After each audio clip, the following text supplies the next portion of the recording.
Hello, ನನ್ನ ಎಲ್ಲ ಆತ್ಮೀಯ ಸ್ಪರ್ಧಾ ಮಿತ್ರರಿಗೂ ಎಐ ಸ್ಪರ್ಧಾ ಶಾಲಾ ಯೂಟ್ಯೂಬ್ ಚಾನಲ್ಗೆ ಸ್ವಾಗತ. ಇವತ್ತು ನಾವು ಕೆ ಎ ಡಿಪಾರ್ಟ್ಮೆಂಟ್ದವರು ಕಂಡಕ್ಟ್ ಮಾಡಿರುವಂತಹ FDA ಪ್ರಶ್ನೆ ಪತ್ರಿಕೆಯನ್ನ 360 ಡಿಗ್ರಿಯಲ್ಲಿ ವಿಶ್ಲೇಷಣೆ ಮಾಡೋಣ. ಓಕೆ, ಇದನ್ನ ಯಾವಾಗ ಕಂಡಕ್ಟ್ ಮಾಡಿದ್ರಪ್ಪ ಅಂತಂದ್ರೆ ಇವಾಗ ಲಾಸ್ಟ್ ಇವಾಗಲೇ ಎಐ ಸ್ಪರ್ಧಾ ಶಾಲಾ ಯೂಟ್ಯೂಬ್ ಚಾನಲ್ ಅಲ್ಲಿ SDA ಕ್ವಶನ್ ಪೇಪರ್ ಅನ್ನ ವಿಶ್ಲೇಷಣೆ ಮಾಡಿದಂತಹ ವಿಡಿಯೋಗಳನ್ನ ಹಾಕಿದ್ದೇವೆ. ಓಕೆ, ಆ ಪ್ರಶ್ನೆ ಪತ್ರಿಕೆ ಏನ ಎಕ್ಸಾಮ್ ನಡೀತದಲ್ಲ, ಅದು ಆ ಎಕ್ಸಾಮ್ ನಡೆದ ಹಿಂದಿನ ದಿವಸ ಈ FDA ಎಕ್ಸಾಮ್ ನಡೆದಿರ್ತದ. ಆ ಪ್ರಶ್ನೆ ಪತ್ರಿಕೆಯನ್ನ ನಾವೀಗ ವಿಶ್ಲೇಷಣೆ ಮಾಡೋಣ. Okay, let's start the class. ನೋಡ್ಕೋಬಹುದು. ಇಲ್ಲಿ ಮೊದಲ ಪ್ರಶ್ನೆ, 1855ರಲ್ಲಿ ರಾಜ್ ಮಹಲ್ ಬೆಟ್ಟಗಳಲ್ಲಿ ಪ್ರಸಿದ್ಧ ಸಂತಾಲ ದಂಗೆಯ ನಾಯಕರುಗಳನ್ನು ಗುರುತಿಸಿ ಅಂತ ಇಲ್ಲಿ ಕೊಟ್ಟಿದ್ದಾರೆ. ಓಕೆ, ಏನು ಸಂತಾಲ ದಂಗೆ ನಡೀತದಲ್ರಿ, ಅದರದ ನೇತೃತ್ವವನ್ನು ವಹಿಸಿಕೊಂಡಂತಹವರು ಯಾರ್ಯಾರು ಅಂತ ಹೇಳಿ ಪ್ರಶ್ನೆಯನ್ನ ಕೇಳಿದ್ದಾರೆ. ಆಪ್ಷನ್ ನೋಡ್ಕೋಬಹುದು ನೀವಿಲ್ಲಿ. ಸಿಧು ಮತ್ತು ಕನು ಮುರ್ಮು, ಟ್ರಿಂಬಕ್ ಜಿ ಮತ್ತು ಸೇವ್ರಾಯ್, ಚಿತ್ತೂರ್ ಸಿಂಗ್ ಮತ್ತು ದತ್ತಾತ್ರೇಯ ಪೇಟ್ಕರ್, ಗೋಮ್ದಾರ್ ಕೋನ್ವರ್ ಮತ್ತು ಪುರಂದರ್ ಸಿಂಗ್ ನರೇಂದ್ರ ಅಂತ ಇಲ್ಲಿ ಕೊಟ್ಟಿದ್ದಾರೆ. ಓಕೆ, ಇದಕ್ಕೆ ಸರಿಯಾದ ಉತ್ತರ ಯಾವ್ದಪ್ಪ ಅಂತಂತಂದ್ರೆ ಸಿಧು ಮತ್ತು ಕನು ಮುರ್ಮು ನೋಡ್ರಿ, ಇದಕ್ಕೆ ಸರಿಯಾದ ಉತ್ತರ. Okay, 1 minute. ಯಾವುದು? ಸಿಧು ಮತ್ತು ಕನು ಮುರ್ಮು ನೋಡ್ರಿ, ಇದಕ್ಕೆ ಸರಿಯಾದ ಉತ್ತರ. ಓಕೆ, ಇದಕ್ಕೆ ಸಂಬಂಧಪಟ್ಟಂತಹ ಸ್ವಲ್ಪ ಹಿನ್ನೆಲೆಯನ್ನ ನೋಡ್ಕೊಳ್ಳೋಣ. ಓಕೆ, ಸಂತಾಲ ದಂಗೆ ಅಂತಪ್ಪ ಅಂತಂದ್ರೆ ಏನಪ್ಪಾ ಅಂದ್ರೆ ಫಸ್ಟ್ ಒಂದು ಸಂತಾಲರು ಅಂತೇಳಿ ಒಂದು ಬುಡಕಟ್ಟು ಜನಾಂಗ ಇರುತ್ತ. ಈ ಬುಡಕಟ್ಟು ಜನಾಂಗದವರು ಎಲ್ಲಿ ವಾಸಿಸ್ತಿದ್ರಪ್ಪ ಅಂತಂತಂದ್ರೆ ಬಿಹಾರದೊಳಗಡೆ ರಾಜ್ ಮಹಲ್ ಬೆಟ್ಟಗಳು ಏನದಾವಲ್ರಿ, ಆ ರಾಜ್ ಮಹಲ್ ಬೆಟ್ಟದೊಳಗಡೆ ಈ ಸಂತಾಲ ಬುಡಕಟ್ಟು ಜನಾಂಗದವರು ವಾಸಿಸ್ತಿದ್ರು. ಓಕೆ, ಇದು ಇವ್ರೈತಲ್ಲಪ್ಪ ಏನಪ್ಪಾ ಅಂತಂದ್ರೆ ಒಟ್ಟಿನಲ್ಲಿ ಕೃಷಿ ಮೇಲೆ ಅವಲಂಬಿತರಾಗಿದ್ದಂತಹ ಬುಡಕಟ್ಟು ಜನಾಂಗವಾಗಿತ್ತು. ಓಕೆ, ಇವ್ರದ್ದು ಈ ದಂಗೆ ಯಾಕೆ ನಡೆಸ್ತಾರಪ್ಪ ಅಂತಂತಂದ್ರೆ 1793ರಲ್ಲಿ ಏನಾಗತ್ತಪ್ಪ ಅಂತಂದ್ರೆ ಕಾಯಂ ಜಮೀನ್ದಾರಿ ಪದ್ಧತಿ ಜಾರಿಗೆ ಬರ್ತದ. ಈ ಕಾಯಂ ಜಮೀನ್ದಾರಿ ಪದ್ಧತಿಯನ್ನ ಜಾರಿಗೆ ತಂದಂತಹ ಅವರು ಯಾರಪ್ಪ ಅಂತಂತಂದ್ರೆ ಕಾಯಂ ಜಮೀನ್ದಾರಿ ಪದ್ಧತಿ. ಓಕೆ, ಕಾಯಂ ಜಮೀನ್ದಾರಿ ಪದ್ಧತಿ. ಈ ಕಾಯಂ ಜಮೀನ್ದಾರಿ ಪದ್ಧತಿಯನ್ನ ಜಾರಿಗೆ ತಂದಂತಹ ಗವರ್ನರ್ ಜನರಲ್ ಯಾರಪ್ಪ ಅಂತಂತಂದ್ರೆ ಕಾರ್ನ್ವಾಲಿಸ್ ಬರ್ತಾನಲ್ರಿ, ಕಾರ್ನ್ವಾಲಿಸ್. ಓಕೆ, ಈ ಕಾರ್ನ್ವಾಲಿಸ್ ಈ ಪದ್ಧತಿಯನ್ನ ಜಾರಿಗೆ ತರ್ತಾನ. ಈ ಜಾರಿಗೆಯನ್ನ ತಂದ ಮೇಲೆ ಏನಾಗುತ್ತಂತಂದ್ರೆ ಈ ಸಂತಾಲರು ಏನು ಫಸ್ಟ್ ಐತಲ್ರಿ ಬಿಹಾರದೊಳಗಡೆ ಇವರು ಇದು ಕೃಷಿಯನ್ನ ನಡೆಸ್ತಿರ್ತಾರ. ಕೃಷಿಯನ್ನ ನಡೆಸುವ ಹೊತ್ನ್ಯಾಗ ಕಾಯಂ ಜಮೀನ್ದಾರಿ ಪದ್ಧತಿಯ ಅನ್ವಯ ಏನಾಗುತ್ತ ಅವ್ರದ್ದು ಕೃಷಿ ಭೂಮಿಯನ್ನೆಲ್ಲ ಜಮೀನ್ದಾರಿಗೆ ಕೊಡ್ಬೇಕಾಗ್ತದ. ಆ ಟೈಮ್ನಲ್ಲಿ ಅದನ್ನೆಲ್ಲ ಜಮೀನ್ದಾರಿಗೆ ಕೊಡ್ತಾರ. ಕೊಟ್ಟ ಕ್ಯಾಸ ಇವ್ರು ನೆಕ್ಸ್ಟ್ ಎಲ್ಲಿ ಹೋಗ್ತಾರಪ್ಪ ಅಂತಂದ್ರೆ ಬಿಹಾರದ ಬಾಗಲ್ಪುರ್ ಮತ್ತು ರಾಜ್ ಮಹಲ್ ಬೆಟ್ಟ, ಬಿಹಾರದ ಬಾಗಲ್ಪುರ್ ಮತ್ತು ರಾಜ್ ಮಹಲ್ ಬೆಟ್ಟಕ್ಕೆ ಇವ್ರೇನು ವಲಸೆ ಹೋಗ್ತಾರ. ವಲಸೆ ಹೋಗಿ ಅಲ್ಲಿಯೂ ಕೂಡ ಕೃಷಿಯನ್ನ ಸ್ಟಾರ್ಟ್ ಮಾಡ್ತಾರೆ ಇವರು. ಅಲ್ಲಿ ಕೂಡ ಕೃಷಿಯನ್ನ ಸ್ಟಾರ್ಟ್ ಮಾಡಿದಾಗ ಇವರು ಏನ್ ಮಾಡ್ತಾರಪ್ಪ ಅಂತಂತಂದ್ರೆ ಕಾಯಂ ಜಮೀನ್ದಾರಿ ಪದ್ಧತಿ ಅಲ್ಲಿನೂ ಅಳವಡಿಕೆ ಮಾಡ್ಕೋಬೇಕಂತ ಹೇಳಿ ಕಿರುಕುಳ ನೀಡ್ತಾರ ಬ್ರಿಟಿಷರು.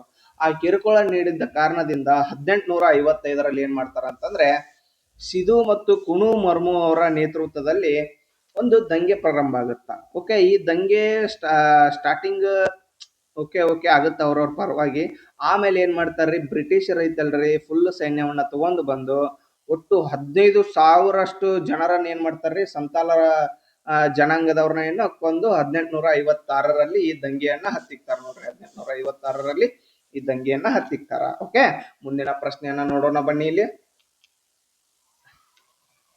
1857ರ ದಂಗೆಯನ್ನು ಯಾರು ರಾಷ್ಟ್ರೀಯ ದಂಗೆ ನ್ಯಾಷನಲ್ ರೈಸಿಂಗ್ ಎಂದು ವಿವರಿಸಿದರು ಅಂತ ಇಲ್ಲಿ ಕೊಟ್ಟಿದ್ದಾರೆ. Okay, option ನೋಡ್ಕೋರಿ.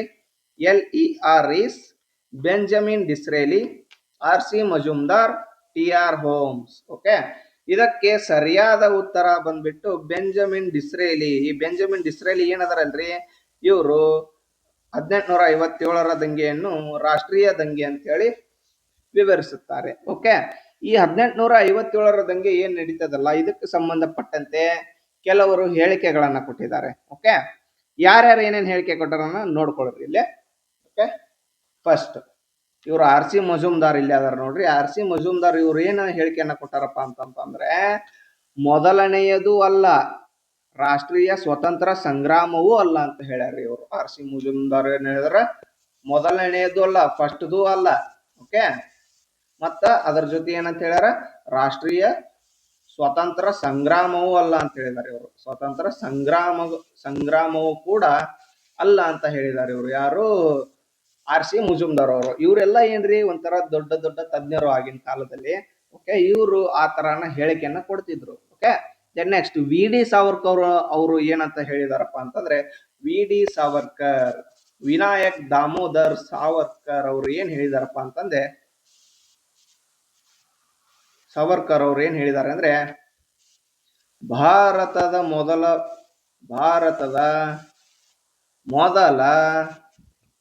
ಸ್ವಾತಂತ್ರ್ಯ ಸಂಗ್ರಾಮ ಅಂತ ಹೇಳಿದಾರೆ ನೋಡ್ರಿ ಅವರು. ಭಾರತದ ಮೊದಲ ಸ್ವಾತಂತ್ರ್ಯ ಸಂಗ್ರಾಮ ಅಂತ ಹೇಳಿದವ್ರು ಯಾರಪ್ಪ ಅಂತ ನಿಮಗೆ ನೆಕ್ಸ್ಟ್ ಹೇಳಿಕೆ ಬಂದು ಈ ತರ ಆಪ್ಷನ್ ಕೊಟ್ರಪ್ಪ ಅಂತಂದ್ರೆ, ನೀವು ಅದಕ್ಕೆ ವಿ ಡಿ ಸಾವರ್ಕರ್ ಅಂತ ಆನ್ಸರ್ ಹಾಕಿ ಬರ್ಬೇಕು ನೋಡು. ಓಕೆ, ದೆನ್ ನೆಕ್ಸ್ಟ್ ಮತ್ತೆ ಯಾರ್ಯಾರು ಏನೇನ್ ಹೇಳಿಕೆ ಕೊಟ್ರಪ್ಪ ಅಂತಂದ್ರೆ, ಲಾರೆನ್ಸ್ ಮತ್ತು ಸೀಲೆ ಅಂತ ಬರ್ತಾರ್ರಿ. ಲಾರೆನ್ಸ್ ಮತ್ತು ಸೀಲೆ. ಓಕೆ, ಅವ್ರು ಏನಂತ ಹೇಳ್ತಾರಪ್ಪ ಅಂದ್ರೆ, ಕೇವಲ ಸಿಪಾಯಿ ದಂಗೆ ಅಂತ ಹೇಳ್ತಾರ. ಓಕೆ, ಯಾರು? ಲಾರೆನ್ಸ್ ಮತ್ತು ಸೀಲೆ ಅಂತ ಬರ್ತಾರ್ರಿ. ಸೀಲೆ ಇವ್ರು ಏನಂತ ಹೇಳ್ತಾರ, ಕೇವಲ ಸಿಪಾಯಿ ದಂಗೆ ಮಾತ್ರ ಅಂತ ಹೇಳ್ತಾರೆ ಅವರು. ಕೇವಲ ಸಿಪಾಯಿ ದಂಗೆ ಅಂತ ಮಾತ್ರ ಹೇಳ್ತಾರೆ ಇವರು. ಓಕೆ, ದೆನ್ ನೆಕ್ಸ್ಟ್ ಇವರು LERES ಅಂತೇಳಿ ಇಲ್ಲಿ ಇವರು ಏನದರಲ್ರಿ, ಈ ತಜ್ಞರು ಏನಂತ ಹೇಳ್ತಾರಪ್ಪ ಅಂತಂದ್ರೆ, 1857ರ ಸಿಪಾಯಿ ದಂಗೆಯು ಕಪ್ಪು ಮತ್ತು ಬಿಳಿಯ ಜನಾಂಗೀಯ ಕಲಹವಾಗಿದೆ ಅಂತ ಹೇಳ್ತಾರೆ ಇವರು. ಏನು? ಕಪ್ಪು ಮತ್ತು ಬಿಳಿಯ ಜನಾಂಗೀಯ ಕಲಹ ಅಂತ ಹೇಳ್ತಾರೆ ಇವರು. ಕಪ್ಪು ಮತ್ತು ಬಿಳಿಯ ಜನಾಂಗೀಯ ಕಲಹ ಅಂತ ಹೇಳ್ತಾರ. ಓಕೆ, ಈ ರೀತಿಯಾಗಿ ಒಂದಿಷ್ಟು ಹೇಳಿಕೆಗಳನ್ನ ಕೊಡ್ತಾರ. ಓಕೆ, ಅದೇ ರೀತಿಯಾಗಿ ಏನಾಗತ್ತಪ್ಪ ಅಂತಂದ್ರೆ, ಮತ್ತೆ ಈ 1857ರ ದಂಗೆಯ ಮೇಲೆ ಒಂದಿಷ್ಟು ಪುಸ್ತಕಗಳನ್ನ ಬರೀತಾರೆ. ಓಕೆ, ಆ ಪುಸ್ತಕಗಳು ಯಾವ್ಯಾವ ಪುಸ್ತಕಗಳನ್ನ ಬರೀತಾರ ಅಂತ ನೋಡ್ಕೊರಿ. ಇಲ್ಲಿ ಫಸ್ಟ್ ವಿ ಡಿ ಸಾವರ್ಕರ್ ಅವರು. ವಿ ಡಿ ಸಾವರ್ಕರ್ ಇವ್ರು ಏನಂತ ಪುಸ್ತಕವನ್ನ ಬರೀತಾರೆ ಅಂದ್ರೆ, ಭಾರತದ ಸ್ವಾತಂತ್ರ್ಯ ಸಂಗ್ರಾಮ ಅಂತ ಬರೀತಾರೆ ಇವರು. ಭಾರತದ ಸ್ವಾತಂತ್ರ್ಯ ಸಂಗ್ರಾಮ ಅಂತೇಳಿ ಪುಸ್ತಕವನ್ನ ಯಾರು ಬರೀತಾರ? ವಿ ಡಿ ಸಾವರ್ಕರ್ ಅವರು. ಓಕೆ, ದೆನ್ ನೆಕ್ಸ್ಟ್ ರೆಬಿಲಿಯನ್ 1857 ಅಂತ ಹೇಳಿ ಬರೀತಾರೆ. ಓಕೆ, ಹಿಂಗಂದ್ರ 1857ರ ದಂಗೆ ಅಂದಂಗ. ಓಕೆ, ಇದು ಇಂಗ್ಲಿಷ್ ಒಳಗಡೆನೆ ಅವ್ರ ಪುಸ್ತಕ ಬರೆದಿರ್ತಾರ. ಆದ್ದರಿಂದ ನಾವು ಇಂಗ್ಲಿಷ್ ಒಳಗಡೆನೆ ತಿಳ್ಕೊಳ್ಳೋಣ. ಓಕೆ, ಯಾರು ಬರೀತಾರಪ್ಪ ಅಂತಂದ್ರೆ, ಪೂರಣ್ ಚಂದ್ರ ಓಕೆ, ಪೂರಣ್ ಚಂದ್ರ ಜೋಶಿ ಅವ್ರಂತ ನೋಡ್ರಿ. ಓಕೆ, ದೆನ್ ನೆಕ್ಸ್ಟ್ ಬರೀ 1857 ಅಂತೇಳಿ ಇದು ಪುಸ್ತಕದ ಹೆಸರು. ಓಕೆ, ಈ ಪುಸ್ತಕವನ್ನ SN ಜೋಶಿ ಅವರು ಬರೀತಾರೆ. SN Joshi. Okay, then next R C Majumdar ಅವರು ಒಂದು ಬರೀತಾರ. ಅದು ಏನಂತ ಬರೀತಾರ ಅಂದ್ರ, ಅವರು ಸಿಪಾಯಿ ದಂಗೆ. ಏನು? ಸಿಪಾಯಿ ದಂಗೆ ಮತ್ತು 1857ರ ದಂಗೆ ಅಂತೇಳಿ ಒಂದು ಪುಸ್ತಕವನ್ನ ಬರೀತಾರ. ಈ ಪುಸ್ತಕವನ್ನ ಬರೆಯೋರು ಯಾರು? ಆರ್ ಸಿ ಮಜುಮ್ದಾರ್ ಅವರು ಈ ಪುಸ್ತಕವನ್ನ ಬರೀತಾರ. ನೋಡ್ಕೋಬಹುದು ನೀವು ಇಲ್ಲಿ. ಓಕೆ, ಈಗ ನೆಕ್ಸ್ಟ್ ಮುಂದಿನ ಪ್ರಶ್ನೆಯನ್ನ ನೋಡ್ಕೊಳ್ಳೋಣ ಬನ್ನಿ. ಮುಂದಿನ ಪ್ರಶ್ನೆ, ಕೆಳಗೆ ನೀಡಲಾದ ಮೂರು ವರ್ಗಗಳನ್ನು ಇಲ್ಲಿ ಮೇಲೆ ಮೂರನೇ ಪ್ರಶ್ನೆ ನೋಡ್ಕೊಳ್ಳೋಣ. ಈ ಕೆಳಗೆ ನೀಡಲಾದ ಆಯ್ಕೆಗಳಲ್ಲಿ ಗುಂಪಿಗೆ ಸೇರದೆ ವಿಭಿನ್ನವಾಗಿರುವ ಆಯ್ಕೆಯನ್ನು ಗುರುತಿಸಿದೆ ಅಂತ ಇಲ್ಲಿ ಕೊಟ್ಟಿದ್ದಾರೆ. ಓಕೆ, ಮೆಂಟಲ್ ಎಬಿಲಿಟಿ ಪ್ರಶ್ನೆ. ಇದಕ್ಕೆ ಸರಿಯಾದ ಉತ್ತರ ಯಾವ್ದಪ್ಪ ಅಂತಂದ್ರೆ 441. ಇದು ಏನೈತಲ್ರಿ, ಇದಕ್ಕೆ ಸರಿಯಾದ ಉತ್ತರ. ಓಕೆ, ನೆಕ್ಸ್ಟ್ ಮುಂದಿನ ಪ್ರಶ್ನೆ, ಕೆಳಗೆ ನೀಡಲಾದ ಮೂರು ವರ್ಗಗಳನ್ನು ಸೂಕ್ತವಾಗಿ ಪ್ರತಿನಿಧಿಸುವ ವ್ಯಂಗ್ ಚಿತ್ರವನ್ನು ಗುರುತಿಸಿ ಅಂತ ಕೊಟ್ಟಿದ್ದಾರೆ. ಇಲ್ಲಿ ಭಾಷೆಗಳು ಸಿಂಧಿ, ಡೋಗ್ರಿ ಅಂತ ಕೊಟ್ಟಿದ್ದಾರೆ. ಓಕೆ, ಆದ್ದರಿಂದ ಇದಕ್ಕೆ ಸರಿಯಾದ ಉತ್ತರ ಯಾವ್ದಾಗತ್ತಪ್ಪ ಅಂತಂದ್ರೆ D is the right answer ನೋಡ್ರಿ. ಓಕೆ, ಇದು ಏನು, ಇದು ವೃತ್ತ ಐತಲ್ಲ, ಇದು ಭಾಷೆಯನ್ನ ಇದು ಏನು ಹೊರಗಿಂದ ವೃತ್ತ ಐತಲ್ಲ, ಇದು ಭಾಷೆ ಅಂತಂದ್ರೆ ಭಾಷೆಗಳನ್ನ ಗುರುತಿಸ್ತದ. ಓಕೆ, ಆ ಭಾಷೆಗಳು ಯಾವ ಅಂತೇಳಿ ಇಲ್ಲಿ ಒಳಗಿನ ವೃತ್ತಗಳು ತೋರಿಸ್ತಾವ ನೋಡ್ರಿ. ಈ ಒಳಗಿನ ವೃತ್ತಗಳು ಏನು? ಒಂದು ಡೋಗ್ರಿ, ಇನ್ನೊಂದು ಸಿಂಧಿ ಭಾಷೆ ಅಂತೇಳಿ ತೋರಿಸ್ತದ. ಆದ್ದರಿಂದ ಇದಕ್ಕೆ ಇದು ಸರಿಯಾದ ಉತ್ತರ. ಓಕೆ, ನೆಕ್ಸ್ಟ್ ಮುಂದಿನ ಪ್ರಶ್ನೆಯನ್ನ ನೋಡೋಣ ಬನ್ನಿ. ಈ ಕೆಳಗೆ ನೀಡಲಾದ 4 ಪದಗಳ ಜೋಡಿಗಳಲ್ಲಿ 3 ಜೋಡಿಗಳು ಯಾವುದೋ ಒಂದು ರೀತಿಯಲ್ಲಿ ಏಕರೂಪವಾಗಿವೆ ಮತ್ತು ಒಂದು ವಿಭಿನ್ನವಾಗಿದೆ. ವಿಭಿನ್ನವಾಗಿರುವುದನ್ನು ಗುರುತಿಸಿರಿ ಅಂತ ಇಲ್ಲಿ ಪ್ರಶ್ನೆಯನ್ನ ಕೊಟ್ಟಿದ್ದಾರೆ. ಓಕೆ ಓಕೆ ಲಕ್ಷದ್ವೀಪ ಕವರತ್ತಿ, ಅಂಡಮಾನ್ ಮತ್ತು ನಿಕೋಬಾರ್ ದ್ವೀಪಗಳು ಪೋರ್ಟ್ ಬ್ಲೇರ್, ದಮನ್ ಮತ್ತು ದಿಯು ದಮನ್, ಲಡಾಖ್ ಶ್ರೀನಗರ ಅಂತ ಕೊಟ್ಟಿದ್ದಾರೆ ಇಲ್ಲಿ. ಓಕೆ ಏನಪ್ಪಾ ಅಂತಂತಂದ್ರೆ ಇವು ಕೇಂದ್ರಾಡಳಿತ ಪ್ರದೇಶಗಳು ಮತ್ತು ಅವುಗಳ ರಾಜಧಾನಿಗಳು. ಓಕೆ ಇದರೊಳಗಡೆ ಸರಿಯಾಗಿಲ್ಲದ ಜೋಡಿ ಯಾವ್ದಪ್ಪ ಅಂತಂತಂದ್ರೆ ಲಡಾಖ್ ಶ್ರೀನಗರ ಅಂತ ಏನೈತಲ್ಲ ಇದು ಸರಿಯಾಗಿಲ್ಲದ ಜೋಡಿ. ಇದಕ್ಕೆ ಸರಿಯಾದ ಇದಕ್ಕೆ ಇದೇ ರೈಟ್ ಆನ್ಸರ್. ಓಕೆ ವಿಭಿನ್ನವಾಗಿರುವುದನ್ನು ಗುರುತಿಸಿ ಅಂತ ಕೊಟ್ಟಿದ್ದಾರೆ. ಓಕೆ ಈ ಲಡಾಖ್ದು ಮತ್ತೆ ರಾಜಧಾನಿ ಯಾವ್ದಪ್ಪ ಅಂತಂದ್ರೆ ಲಡಾಖ್ದು ಲೇಹ್ ಬರುತ್ತೆ ನೋಡ್ರಿ, ಲೇಹ್. ಓಕೆ ಓಕೆ ಒಟ್ಟು ಎಷ್ಟು ಕೇಂದ್ರಾಡಳಿತ ಪ್ರದೇಶಗಳು ನಮ್ಮ ಭಾರತದಲ್ಲಿ ಇವೆಯಪ್ಪ ಅಂತಂದ್ರೆ ಒಟ್ಟು 8 ಕೇಂದ್ರಾಡಳಿತ ಪ್ರದೇಶಗಳಿವೆ. ಓಕೆ ಆ 8 ಕೇಂದ್ರಾಡಳಿತ ಪ್ರದೇಶಗಳ ಬಗ್ಗೆ ನಾವು ಅದರದ್ದು ಸಂಬಂಧಪಟ್ಟಂತಹ ರಾಜಧಾನಿಗಳನ್ನ ಅದು ಆ 8 ಕೇಂದ್ರಾಡಳಿತ ಪ್ರದೇಶಗಳು ಯಾವ ಅಂತ ನಾವು ತಿಳ್ಕೊಂಡು ಇಲ್ಲಿ ಆಲ್ರೆಡಿ 4 ಕೊಟ್ಟಿದ್ದಾರೆ ಇಲ್ಲಿ. ಓಕೆ ದ ನೆಕ್ಸ್ಟ್ ಇನ್ನು 4 ಯಾವ್ದಪ್ಪ ಅಂತಂದ್ರೆ ಚಂಡೀಗಢ ಒಂದು ನೋಡ್ರಿ, ಚಂಡೀಗಢ ಇದಕ್ಕ ರಾಜಧಾನಿ ಚಂಡೀಗಢನರಿ ಇದಕ್ಕ. ಓಕೆ ಚಂಡೀಗಢನ ಇದಕ್ಕ ರಾಜಧಾನಿ. ಈ ಚಂಡೀಗಢ ಮತ್ತ ರಾಜಧಾನಿ ಮತ್ತೆ ಯಾವ ರಾಜ್ಯಕ್ಕೆ ಐತಪ್ಪ ಅಂತಂದ್ರೆ ಮತ್ತೆ ಪಂಜಾಬ್ ಮತ್ತು ಹರಿಯಾಣ ಇವೆರಡೂ ರಾಜ್ಯಕ್ಕೂ ಕೂಡ ಚಂಡೀಗಢನೇ ರಾಜಧಾನಿ. ಮತ್ತ ಅದ್ರ ಜೊತೆ ಚಂಡೀಗಢ ಕೇಂದ್ರಾಡಳಿತ ಪ್ರದೇಶಕ್ಕೂ ಕೂಡ ಈ ಚಂಡೀಗಢನೇ ರಾಜಧಾನಿ ನೋಡ್ರಿ. ಓಕೆ ದೆನ್ ನೆಕ್ಸ್ಟ್ ಇದು ದಿಯು ಮತ್ತು ದಮನ್ ಐತಲ್ಲ ಇದರ ಜೊತೆ ಈಗ ರೀಸೆಂಟ್ ಆಗಿ 2020 ಒಳಗಡೆ ಸೇರ್ಸಿರ್ತಾರೆ. ಸಾರಿ 2020 ಏನಾಗತ್ತಪ್ಪ ಅಂತಂತಂದ್ರೆ ಇದು ಫಾರ್ಮ್ ಆಗತ್ತ. ಅಂದ್ರೆ ಇವೆರಡು ಕೂಡ ಇದು ದಮನ್ ಮತ್ತು ದಿಯು ಮತ್ತು ಪಸು ಇದು ಯಾವುದು ಇದು ದಾದ್ರಾ ಮತ್ತು ನಗರ ಹವೇಲಿಯನ್ನು ಎರಡು ಕೊಳೆ ಮಾಡ್ತಾರೆ. ಕೊಳೆ ಮಾಡಿ ಒಂದೇ ಕೇಂದ್ರಾಡಳಿತ ಪ್ರದೇಶ ಅಂತೇಳಿ ಘೋಷಣೆ ಮಾಡ್ತಾರ. ಅದಕ್ಕೆ ರಾಜಧಾನಿ ದಮನ್ ನೋಡ್ರಿ, Daman. Okay then next Delhi. Delhi ಕೂಡ ಒಂದು ಕೇಂದ್ರಾಡಳಿತ ಪ್ರದೇಶ. ಆ ದೆಹಲಿಗೆ ರಾಜಧಾನಿ ನ್ಯೂ ಡೆಲ್ಲಿ ಅಂತ ಏನ ಕರಿತೀವಲ್ಲ ನ್ಯೂ ಡೆಲ್ಲಿ ಅಂತೇಳಿ ಅದು ನೋಡ್ರಿ. ಓಕೆ ದೆನ್ ನೆಕ್ಸ್ಟ್ ಕೆಳಗಡೆ ಇಲ್ಲಿ ಪುದುಚೇರಿ ಬರುತ್ತೆ ನೋಡ್ರಿ. ಈ ಪುದುಚೇರಿ ಪಾಂಡಿಚೇರಿ ಅಂತ ಏನ್ ಕರಿತೀವಲ್ಲ ಅದು ಇದಕ್ಕ ರಾಜಧಾನಿ. ಓಕೆ ಪಾಂಡಿಚೇರಿ. ದೆನ್ ನೆಕ್ಸ್ಟ್ ಮತ್ತೆ ಇನ್ನೊಂದು ಕೇಂದ್ರಾಡಳಿತ ಪ್ರದೇಶ ಉಳಿದಿದ್ದು ಯಾವ್ದಪ್ಪ ಅಂತಂದ್ರೆ ಇಲ್ಲಿ ಶ್ರೀನಗರ ಅಂತ ಕೊಟ್ಟಿದ್ರಲ್ರಿ. ಇದು ಯಾವ ಯುಟಿಯ ರಾಜಧಾನಿ ಅಂತಂದ್ರೆ ಜಮ್ಮು ಮತ್ತು ಕಾಶ್ಮೀರ ಏನು ಬರ್ತದಲ್ಲ ಮ್ಯಾಗ ಇದು ಕೂಡ ಈಗ ಯುಟಿ ಮಾಡ್ಯಾರ. ಮೊದಲ ರಾಜ್ಯ ಇತ್ತು. ಓಕೆ ಯುಟಿ ಅಂದ್ರೆ ಯೂನಿಯನ್ ಟೆರಿಟರಿ. ಯೂನಿಯನ್ ಟೆರಿಟರಿ ಅಂದ್ರೆ ಏನಪ್ಪಾ ಅಂತಂದ್ರೆ ಕೇಂದ್ರಾಡಳಿತ ಪ್ರದೇಶ. ಓಕೆ ಜಮ್ಮು ಮತ್ತು ಕಾಶ್ಮೀರದ ರಾಜಧಾನಿ ಯಾವುದು? ಶ್ರೀನಗರ. ಓಕೆ ಶ್ರೀನಗರ. ಓಕೆ ಇಷ್ಟು ತಿಳ್ಕೊಂಡು ನಾವು ಮುಂದಿನ ಪ್ರಶ್ನೆಗೆ ಹೋಗೋಣ ಬನ್ನಿ. ಒಂದು ವೇಳೆ ಏಪ್ರಿಲ್ 14, 2023 ಶುಕ್ರವಾರವಾಗಿದ್ದರೆ ಏಪ್ರಿಲ್ 14, 2024 ಯಾವ ದಿನವಾಗಿರುತ್ತದೆ? ಓಕೆ ಇದು ಕ್ಯಾಲೆಂಡರ್ ಟಾಪಿಕ್ಗೆ ಸಂಬಂಧಪಟ್ಟಂತಹ ಪ್ರಶ್ನೆ ಆಗಿರುತ್ತದೆ. ಇದಕ್ಕೆ ಸರಿಯಾದ ಉತ್ತರ ಯಾವ್ದಪ್ಪ ಅಂತಂದ್ರೆ ಭಾನುವಾರ ಅಂತ ನೋಡ್ರಿ. ಓಕೆ ಭಾನುವಾರ ಇದಕ್ಕೆ ಸರಿಯಾದ ಉತ್ತರ. ದ ನೆಕ್ಸ್ಟ್ ಇಲ್ಲಿ ಬಂದು ನೋಡ್ರಿ, ಇವು ಬರೋ ಸೈನ್ಸ್ ಮ್ಯಾಥಮೆಟಿಕ್ಸ್ ಒಳಗ ಒಂದಿಷ್ಟು ಸಿಂಬಲ್ಸ್ ಬರ್ತಾವ. ಅದಕ್ಕೆ ಸಂಬಂಧಪಟ್ಟಂತಹ ಸಿಂಬಲ್ಸ್ ಅದಾವ್ರಿ ಇಲ್ಲಿ. ಅದಕ್ಕೆ ಇಲ್ಲಿ ಏನ್ ಪ್ರಶ್ನೆ ಕೊಟ್ಟಿದ್ದಾರೆ, ಈ ಕೆಳಗಿನ ಉದಾಹರಣೆಯಲ್ಲಿ ವಿಭಿನ್ನವಾಗಿರುವ ಚಿತ್ರವನ್ನು ಗುರುತಿಸಿರಿ ಅಂತ ಹೇಳಿ ಇಲ್ಲಿ ಪ್ರಶ್ನೆಯನ್ನ ಕೇಳಿದ್ದಾರೆ. ಓಕೆ ಇದಕ್ಕೆ ಸರಿಯಾದ ಉತ್ತರ ಯಾವ್ದಾಗತ್ತಪ್ಪ ಅಂತಂದ್ರೆ ರೂಪಾಯಿ ಅಂತ ಏನ್ ಚಿಹ್ನೆ ಬರುತ್ತಲ್ಲ ಇದಕ್ಕೆ ಸರಿಯಾದ ಉತ್ತರ ಆಗಿರ್ತದೆ. ಇದು ವಿಭಿನ್ನವಾಗೈತಿ. ಓಕೆ ಇದನ್ನ ನಾವು ಬೇರೆ ಕಡೆ ನೋಡ್ತೀವಿ. ಇವನ್ನೆಲ್ಲ ಏನು ಸೈನ್ಸ್ ಮ್ಯಾಥ್ಸ್ ಇದ್ರೊಳಗಡೆ ನೋಡ್ತೀವಿ, ಇದು ಕೂಡ ನೋಡ್ತೀವಿ. ಬಟ್ ಇದಕ್ಕೆ ಸ್ವಲ್ಪ ಡಿಫ್ರೆಂಟ್ ಆಗತ್ತ. ಓಕೆ ಇವು ಆಲ್ಮೋಸ್ಟ್ ಆಲ್ ಸೈನ್ಸ್ ಒಳಗೆ ಬರ್ತಾವ ಇವು. ಓಕೆ ಈ ತರಹದ ಸಿಂಬಲ್ಗಳ ಬಗ್ಗೆ ನಾವು ಒಂದಿಷ್ಟು ನೋಡ್ಕೊಳ್ಳೋಣ ಬನ್ನಿ. ಓಕೆ ಫಸ್ಟ್ ಈ ಸಿಂಬಲ್ಗಳಿಗೆ ಏನಂತ ಕರೀತಾರ ಅನ್ನೋದು ತಿಳ್ಕೊಂಡ್ ಬರ್ರಿ. ಓಕೆ ಇದು ಏನು ಮೊನ್ನೆದು ಐತಲ್ಲ ಇದಕ್ಕ ಡೆಲ್ಟಾ ಅಂತ ಕರೀತಾರೆ. ಇದು ಡೆಲ್ಟಾ ಅಂತ ಕರೀತಾರ. ದೆನ್ ನೆಕ್ಸ್ಟ್ ಇದು ಏನೈತಲ್ರಿ ಇದು ಗಾಮಾ ನೋಡ್ರಿ. ಇದು ಗಾಮಾ, ಅಲ್ಫಾ ಬೀಟಾ ಗಾಮಾ ಅಂತ ಕರಿತೀವಲ್ಲ ಆ ಗಾಮಾ ಸಿಂಬಲ್ ಇದು ಏನೈತಲ್ಲ ಗಾಮಾ ಸಿಂಬಲ್, ಇದು ಡೆಲ್ಟಾ ಸಿಂಬಲ್.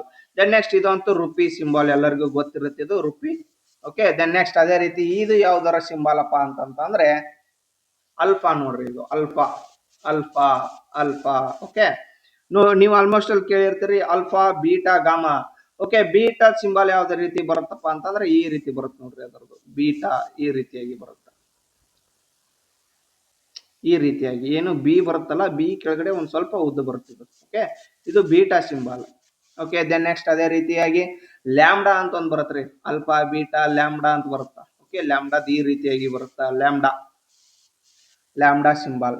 ದೆನ್ ನೆಕ್ಸ್ಟ್ ಇದು ಬರುತ್ತಾ ಯಾವ್ದಪ್ಪ, ಟೀಟಾ ಅಂತ ಎಲ್ಲರಿಗೂ ಗೊತ್ತಿರುತ್ತಿದ್ದು, sine theta cos theta. Okay, ಇದಂತೂ ಗೊತ್ತಿರುತ್ತಾ, ಟೀಟಾ ಸಿಂಬಲ್ ನೋಡ್ರಿ, ಇದು theta symbol. Then next sigma ಅಂತೇಳಿ ಒಂದು ಬರುತ್ತಾ. ಸಿಗ್ಮಾ ಯಾವ ರೀತಿಯಾಗಿ ಬರುತ್ತಾ, ಇದೇ ರೀತಿಯಾಗಿನ ಬರುತ್ತದು, ಸ್ವಲ್ಪ ಡಿಫ್ರೆನ್ಸ್ ಆಗತ್ತ ಇದಕ್ಕ ಅದಕ್ಕ. ಓಕೆ, ಈ ರೀತಿಯಾಗಿ ಬರುತ್ತೆ, ಇದು ಒಂದ್ ಸ್ವಲ್ಪ ಮೇಲೆ ಹೋಗುತ್ತಾ, ಈ ರೀತಿಯಾಗಿನೇ ಬರುತ್ತೆ ಆಲ್ಮೋಸ್ಟ್. ಓಕೆ, ಇದಕ್ಕೆ ಸಿಗ್ಮಾ ಅಂತ ಕರಿತೀವಿ, ಏನು ಸಿಗ್ಮಾ. ದೆನ್ ನೆಕ್ಸ್ಟ್ ಅದೇ ರೀತಿಯಾಗಿ ಪೈ ಅಂತ ಬರುತ್ತಲ್ಲ, ಪೈ ಅಂತ ಬರುತ್ತೆ ಇದು. ಓಕೆ, ಈ ಪೈ ವ್ಯಾಲ್ಯೂ 3.142 ಅಂತ ಬರುತ್ತೆ ನೋಡ್ರಿ ಇದ್ರದ್ದು. ಓಕೆ, ಈ ರೀತಿಯಾಗಿ ಸೈನ್ಸ್ ಒಂದಿಷ್ಟು ಸಿಂಬಲ್ ಇರ್ತಾವೆ, ಇವನ್ನೆಲ್ಲ ನಾವು ತಿಳ್ಕೊಬೇಕಾಗತ್ತೆ ನೋಡ್ರಿ, ಅನ್ಎಕ್ಸ್ಪೆಕ್ಟೆಡ್ ಕ್ವಶನ್. ಓಕೆ, ಈ ರೀತಿಯಾಗಿ ಕೂಡ ಪ್ರಶ್ನೆ ಬರ್ತಾವೆ, ಇದು ಕೆ ಎದವ್ರದ್ದು ಪ್ಯಾಟರ್ನ್. ಓಕೆ, ಮುಂದಿನ ಪ್ರಶ್ನೆಯನ್ನ ನೋಡ್ಕೊರಿ ಇಲ್ಲಿ. ಕೆಳಗಿನ ಭಾರತದ ಗವರ್ನರ್ ಜನರಲ್ಗಳನ್ನು ಅವರ ಉತ್ತರಾಧಿಕಾರದ ವಿಷಯದಲ್ಲಿ ಕ್ರಮವಾಗಿ ಬರೆಯಿರಿ ಅಂತ ಇಲ್ಲಿ ಪ್ರಶ್ನೆ ಕೇಳಿದ್ದಾರೆ. ಓಕೆ, ಯಾವ ರೀತಿಯಪ್ಪ ಅಂತಂದ್ರೆ, ಇವ್ರು ಎಷ್ಟನೇ ಇಸ್ವಿಯಿಂದ ಯಾವಾಗ ಕೆಲಸ ಮಾಡಿದ್ರು ಅದನ್ನ ಇಸ್ವಿ ವೈಸ್ ಬರಿ ಅಂತ ಹೇಳ್ಯಾರ ಇಲ್ಲೇ. ಓಕೆ, ಇದಕ್ಕೆ ಸರಿಯಾದ ಉತ್ತರ ಯಾವ್ದಾಗತ್ತಪ್ಪ ಅಂತಂದ್ರೆ 1 2 3 4 ನೋಡ್ರಿ. Okay, Warren Hastings, Cornwallis, William Bentinck. Okay, ಅದೇ ರೀತಿಯಾಗಿ ಲಾರ್ಡ್ ವೆಲ್ಲೆಸ್ಲಿ. ಓಕೆ, ಇದಕ್ಕೆ ಇದು ಸರಿಯಾದ ಉತ್ತರ 1 2 3 4 ಆಗಲ್ರಿ, ಆಕ್ಚುಲಿ ಇದು ಆಗೋದು, ಸಾರಿ ಒಂದ್ ನಿಮಿಷ. ಇವರು ವಾರನ್ ಹೆಸ್ಟಿಂಗ್ದವರು ಎಷ್ಟರಿಂದ ಎಷ್ಟಕ್ಕೆ ಫಸ್ಟ್ ವರ್ಕ್ ಮಾಡ್ತಾರ ಅದನ್ನ ನೋಡ್ಕೊಂಡ್ ಕೆಲಸ ನಾವು ಇದಕ್ಕೆ ಆನ್ಸರ್ ಹಾಕೋಣ. ಓಕೆ, ವಾರನ್ ಹೆಸ್ಟಿಂಗ್ನವರು 1772ರಿಂದ ಸಾರಿ ಸ್ವಲ್ಪ ಕ್ಷಮಿಸ್ರಿ. ಓಕೆ, 1772ರಿಂದ 1786. ನೆಕ್ಸ್ಟ್ ಕಾರ್ನ್ವಾಲಿಸ್ ಅವರು ಏನಪ್ಪಾ ಅಂತಂದ್ರೆ 1786ರಿಂದ ಇವ್ರದ್ದು 1793ರವರೆಗೆ ಕಾರ್ನ್ವಾಲಿಸ್ ಅವರು ಕೆಲಸ ಮಾಡ್ತಾರ. ಅದಾದ ನಂತರನೇ ಯಾರು ಬರ್ತಾರ ಅಂದ್ರೆ ಲಾರ್ಡ್ ವೆಲ್ಲೆಸ್ಲಿ ಅವರು ಬರ್ತಾರೆ ಆಕ್ಚುಲಿ. ಓಕೆ, ಲಾರ್ಡ್ ವೆಲ್ಲೆಸ್ಲಿ ಅವ್ರದ್ದು 1798ರಿಂದ 1805 ನೋಡ್ರಿ ಅವ್ರದ್ದು actually. Okay, next William Bentinck ಅವ್ರು ಏನ್ ಮಾಡ್ತಾರ್ರಿ, ಇವ್ರದ್ದು ಫಸ್ಟ್ ಏನಪ್ಪಾ ಅಂತಂದ್ರೆ ಭಾರತದ ಪ್ರಥಮ ಗವರ್ನರ್ ಜನರಲ್ ಅಂತ ಬರುತ್ತಲ್ಲ 1833 ಆಕ್ಟ್, ಅದಕ್ಕೆ ಇದು ಸ್ವಲ್ಪ ಹಿಂದಾಗತ್ತ. ಓಕೆ, 1828ರಿಂದ 1835ರವರೆಗೂ ಇವರು ಆಡಳಿತವನ್ನು ನಡೆಸ್ತಾರ. ಆದ್ದರಿಂದ ಸರಿಯಾದ ಉತ್ತರ 1 2 4 3 ನೋಡ್ರಿ, 1 2 4 3 ಇದು ಎ ಆನ್ಸರ್ ಆಗುತ್ತೆ. ಓಕೆ, 1 2 3 4 1 2 4 3. ಓಕೆ, ಸಾರಿ. ಓಕೆ, ಈ ಗವರ್ನರ್ ಜನರಲ್ಗಳದಾರಲ್ರಿ, ಇವರು ಅವ್ರವ್ರ ಕಾಲದಲ್ಲಿ ಏನೇನ್ ಸಾಧನೆ ಮಾಡಿದ್ರಪ್ಪ, ಏನೇನ್ ಜಾರಿಗೆ ತಂದ್ರು, ಅವನ್ನೆಲ್ಲ ಒಂದ್ ಸ್ವಲ್ಪ ನೋಡ್ಕೊಂಬರ್ರಿ. ಓಕೆ, ಫಸ್ಟ್ ಬರೋರು ಯಾರಪ್ಪ ಅಂತಂದ್ರೆ ವಾರನ್ ಹೆಸ್ಟಿಂಗ್. 1772ರಿಂದ 1786 ಅಂದ್ರೆ ಇವ್ರ ಕಾಲದೊಳಗಡೆ ಏನ್ ಬರುತ್ತಂತಂದ್ರೆ 1773 ರೆಗ್ಯುಲೇಟಿಂಗ್ ಆಕ್ಟ್ ಬರುತ್ತಲ್ರಿ, ರೆಗ್ಯುಲೇಟ್ ಮಾಡೋದು. ರೆಗ್ಯುಲೇಟಿಂಗ್ ಆಕ್ಟ್ ಜಾರಿಗೆ ಬರೋದು ವಾರನ್ ಹೆಸ್ಟಿಂಗ್ ಅವರ ಕಾಲದಲ್ಲಿ ಅವರೇ ಜಾರಿಗೆ ತರ್ತಾರ ಅಂತ ಹೇಳ್ಬಹುದು. ಓಕೆ, ಇವರು ಮತ್ತೆ 1772ರಲ್ಲಿ ಬಂಗಾಳದಲ್ಲಿ ದ್ವಿಮುಖ ಸರ್ಕಾರವನ್ನ ರದ್ದು ಮಾಡಿರ್ತಾರ. ಓಕೆ, ಯಾರು, ವಾರನ್ ಹೆಸ್ಟಿಂಗ್ ಅವರು. ದೆನ್ ನೆಕ್ಸ್ಟ್ ಅದನ್ನು ಕೂಡ ಇಲ್ಲಿ ಪಾಯಿಂಟ್ ಬರ್ಕೋರಿ, ದ್ವಿಮುಖ ಸರ್ಕಾರ ರದ್ದು ಅಂತ ಹೇಳಿ, ದ್ವಿಮುಖ ಸರ್ಕಾರ ರದ್ದು. ಓಕೆ, ದ್ವಿಮುಖ ಸರ್ಕಾರ ರದ್ದು ಇಲ್ಲಿ ಬಂಗಾಳದಲ್ಲಿ ಏನು ಇದು ಪಶ್ಚಿಮ ಬಂಗಾಳ ಅವೆಲ್ಲ ಬಾಂಗ್ಲಾದೇಶ ಅವೆಲ್ಲ ಮೊದಲು ಎಲ್ಲ ಕಡೆ ಇದ್ರು ಆಕ್ಚುಲಿ. ಓಕೆ, ಅಲ್ಲಿ ಏನಪ್ಪಾ ಮಾಡ್ತಾರ, ಅಲ್ಲಿ ಮೊದಲೆಲ್ಲ ಗೌರ್ಮೆಂಟ್ ಅಲ್ಲೇ ಇರ್ತದೆ, ಆಮೇಲೆ ಕ್ಯಾಪಿಟಲ್ ಈ ಕಡೆ ಶಿಫ್ಟ್ ಆಗತ್ತೆ ಡೆಲ್ಲಿಗೆ. ಓಕೆ, ಆದ್ದರಿಂದ ಅಲ್ಲಿ ಏನು ದ್ವಿಮುಖ ಸರ್ಕಾರ ಇರ್ತದಲ್ಲ ಅದನ್ನ ರದ್ದು ಮಾಡ್ತಾರ. ದೆನ್ ನೆಕ್ಸ್ಟ್ ಇವ್ರು ಏನ್ ಮಾಡ್ತಾರ ಅಂದ್ರೆ ಕೋಲ್ಕತ್ತಾದಲ್ಲಿ ಸಹರ್ ದಿವಾಣಿ ಮತ್ತ ಅದಾಲತ್ ಮತ್ತ ಸದರ್ ನಿಜಾಮತ್ ಅದಾಲತ್ ಅನ್ನು ಸ್ಥಾಪಿಸ್ತಾರೆ. ಓಕೆ, ಅದಾದ ತಕ್ಷಣ ಏನ್ ಮಾಡ್ತಾರ ಅಂತಂದ್ರೆ 1774ರಲ್ಲಿ ಸುಪ್ರೀಂ ಕೋರ್ಟ್ ಅನ್ನ ಸ್ಥಾಪನೆ ಮಾಡ್ತಾರ. 1774ರಲ್ಲಿ ಸುಪ್ರೀಂ ಕೋರ್ಟ್ ಸ್ಥಾಪನೆ ಯಾರ ಕಾಲದಲ್ಲಿದು? ವಾರನ್ ಹೆಸ್ಟಿಂಗ್ ಅವರ ಕಾಲದಲ್ಲಿದು. ಓಕೆ, ನೆಕ್ಸ್ಟ್ ಅದೇ ರೀತಿಯಾಗಿ ಇವರು ನಂದಕುಮಾರನ ಪ್ರಕರಣ ಬನಾರಸ್ ಮತ್ತು ಔದ್ ಏನಿರ್ತದಲ್ಲ ಅಲ್ಲಿ ಅಲ್ಲಿ ಇವರು ಒಂದ್ ಸ್ವಲ್ಪ ಏನು ಬಹಳ ಕಿರುಕುಳ ಕೊಡುವ ರೀತಿಯಲ್ಲಿ ನಡೆದುಕೊಳ್ತಾರ. ಆ ಕಾರಣಕ್ಕಾಗಿ ಬಹಳ ಟೀಕೆಗಳಿಗೆ ಒಳಗಾಗ್ತಾರೆ ಇವರು. ಓಕೆ, ಸರಿಯಾಗಿ ಆಡಳಿತ ನಡೆಸ್ತಿಲ್ಲ ಹಂಗ ಹಿಂಗ ಅಂತೇಳಿ. ಆ ಟೈಮ್ ಒಳಗಡೆ ನಂದಕುಮಾರ ಪ್ರಕರಣ ಅಂತ ಬಂದಿರ್ತದ, ಅದ್ರೊಳಗಡೆ ಒಂದಿಷ್ಟು ರೀತಿ ರಿವಾಜುಗಳು ಇರ್ತಾವ, ಅದ್ರ ವಿರುದ್ಧವಾಗಿ ನಡೆದುಕೊಂಡಿದ್ದಕ್ಕಾಗಿ ಇವ್ರು ಏನ್ ಮಾಡ್ಬಿಡ್ತಾರ, ರಾಜೀನಾಮೆಯನ್ನ ಕೊಡ್ತಾರ ನೋಡ್ರಿ. ಓಕೆ, ನೆಕ್ಸ್ಟ್ ಕಾರ್ನ್ವಾಲಿಸ್ ಅವರು ಆಡಳಿತ ಮಾಡೋಕೆ ಬರ್ತಾರ ಗವರ್ನರ್ ಜನರಲ್ ಆಗಿ. ಓಕೆ, ಅವ್ರ ಬಗ್ಗೆ ಒಂದಿಷ್ಟು ನೋಡ್ಕೊಳ್ಳೋಣ ಬರ್ರಿ. ಲಾರ್ಡ್ ಕಾರ್ನ್ವಾಲಿಸ್ 1793ರಲ್ಲಿ ಏನ್ ಜಾರಿಗೆ ತರ್ತಾರೆ ಇವರು? ನಾಗರಿಕ ವ್ಯವಸ್ಥೆ. ಓಕೆ, ನಾಗರಿಕ ವ್ಯವಸ್ಥೆ, ಸಿವಿಲ್ ಸರ್ವಿಸಸ್ ಅಂತ ಏನ್ ಹೇಳ್ತೀವಲ್ರಿ, ಅದು ನಾಗರಿಕ ಸೇವೆಗಳನ್ನ ಇವರು ಜಾರಿಗೆ ತರ್ತಾರ. ಓಕೆ, ಆದ್ದರಿಂದ ಈ ಕಾರ್ನ್ವಾಲಿಸ್ ಅವರನ್ನ ಏನಂತ ಕರಿತೀವಿ ನಾವು?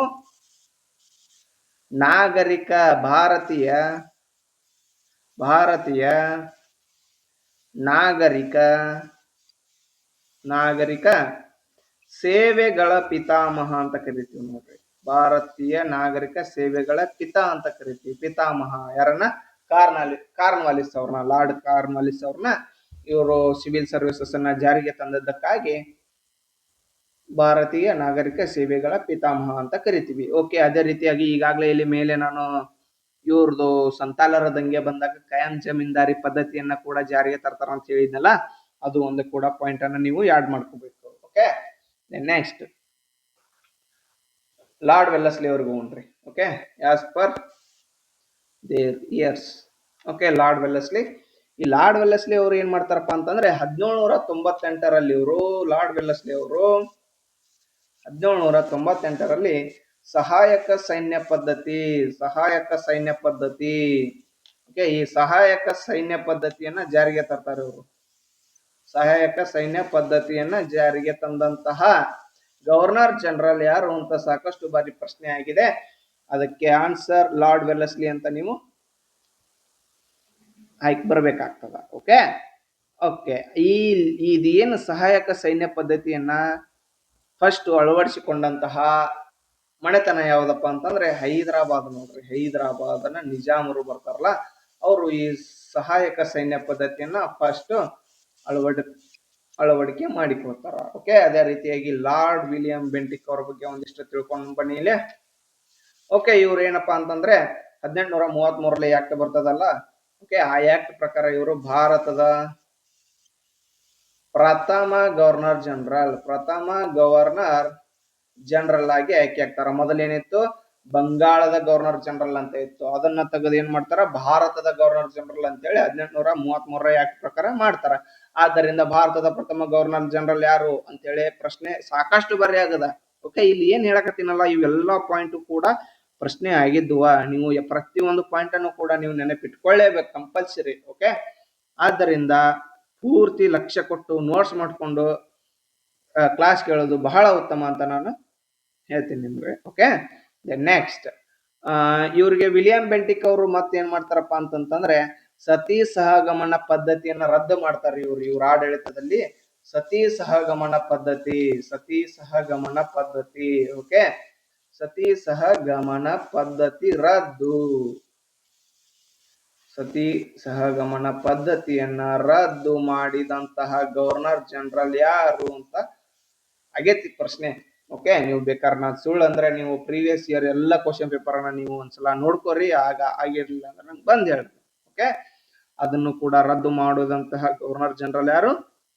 ಲಾರ್ಡ್ ವಿಲಿಯಂ ಬೆಂಟಿಕ್ ಅವರು. ಓಕೆ, ಅದು ಯಾರ ಸಹಾಯದಿಂದ ಆಗುತ್ತಪ್ಪ ಅಂತಂದ್ರೆ ರಾಜಾ ರಾಮ್ ಮೋಹನ್ ರಾಯ್ ಏನಿರ್ತಾರಲ್ಲ ಅವ್ರ ಬೆಂಬಲದೊಂದಿಗೆ 1821ರಲ್ಲಿ ಈ ಸತಿ ಸಹಗಮನ ಪದ್ಧತಿಯನ್ನ ರದ್ದು ಮಾಡ್ತಾರ.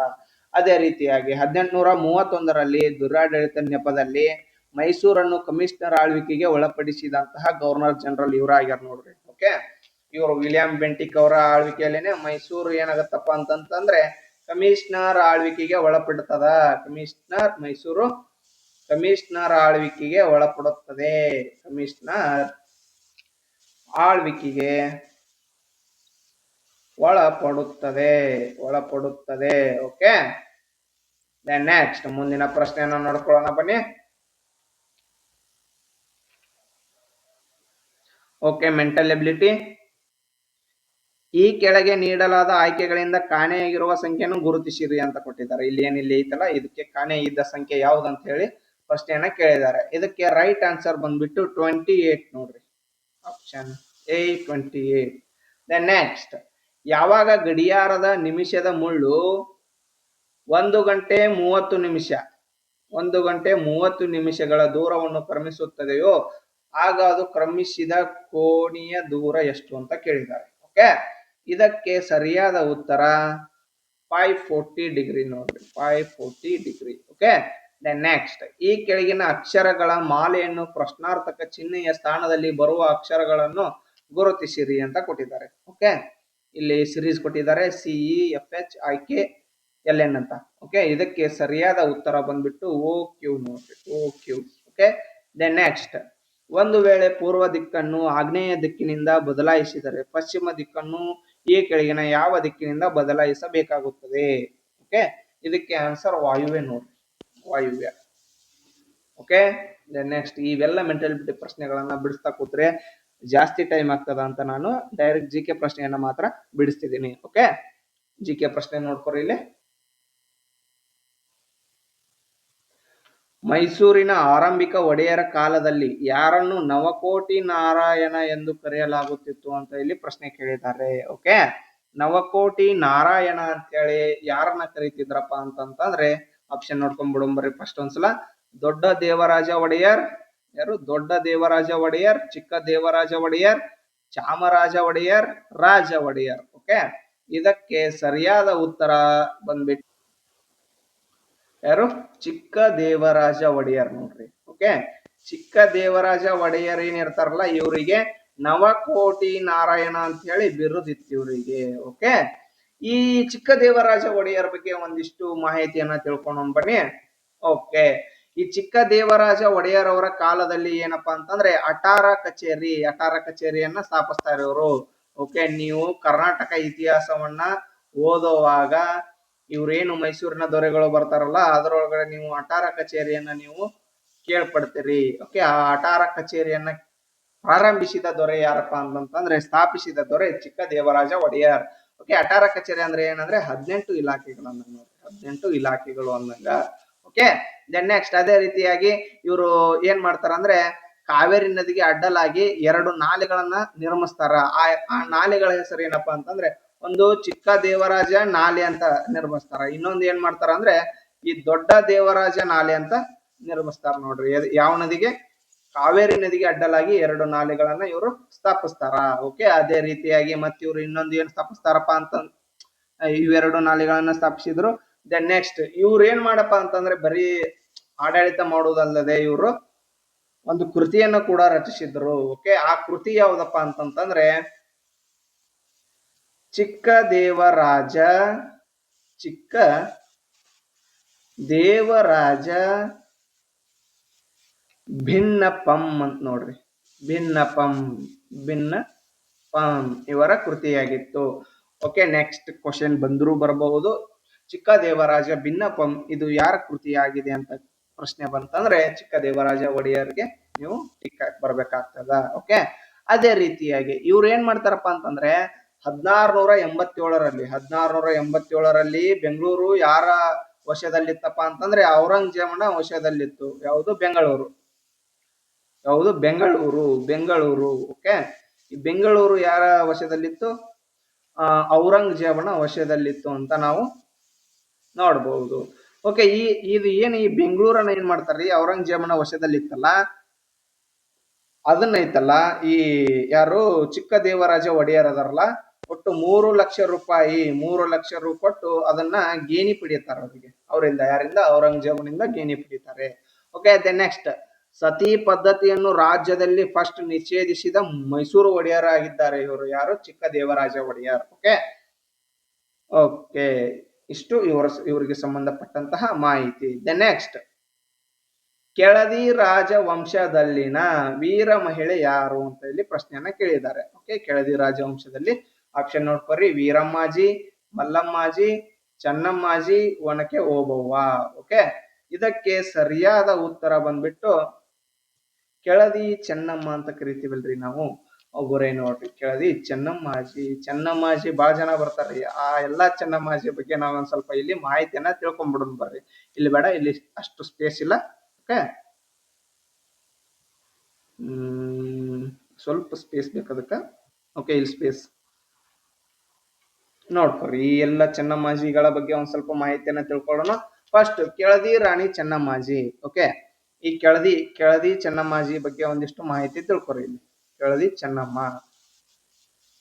ಚೆನ್ನಮ್ಮ ಇವ್ರು ಐತಲ್ರಿ, ಕೆಳದಿ ರಾಜವಂಶದ ರಾಣಿಗಿದ್ದರು. ಓಕೆ, ಇವ್ರು ಐತಲ್ರಿ ಯಾರು, ಶಿವಪ್ಪ ನಾಯಕ ಅಂತ ಏನ್ ಬರ್ತಾರಲ್ರಿ ದೊರೆ. ಓಕೆ, ಶಿವಪ್ಪ ನಾಯಕ ಅವ್ರ ಸೊಸೆ ನೋಡ್ರಿ. ಅವರು ಯಾರು, ಕೆಳದಿ ಚೆನ್ನಮ್ಮ ಅವರು, ಶಿವಪ್ಪ ನಾಯಕ ಸೊಸೆ.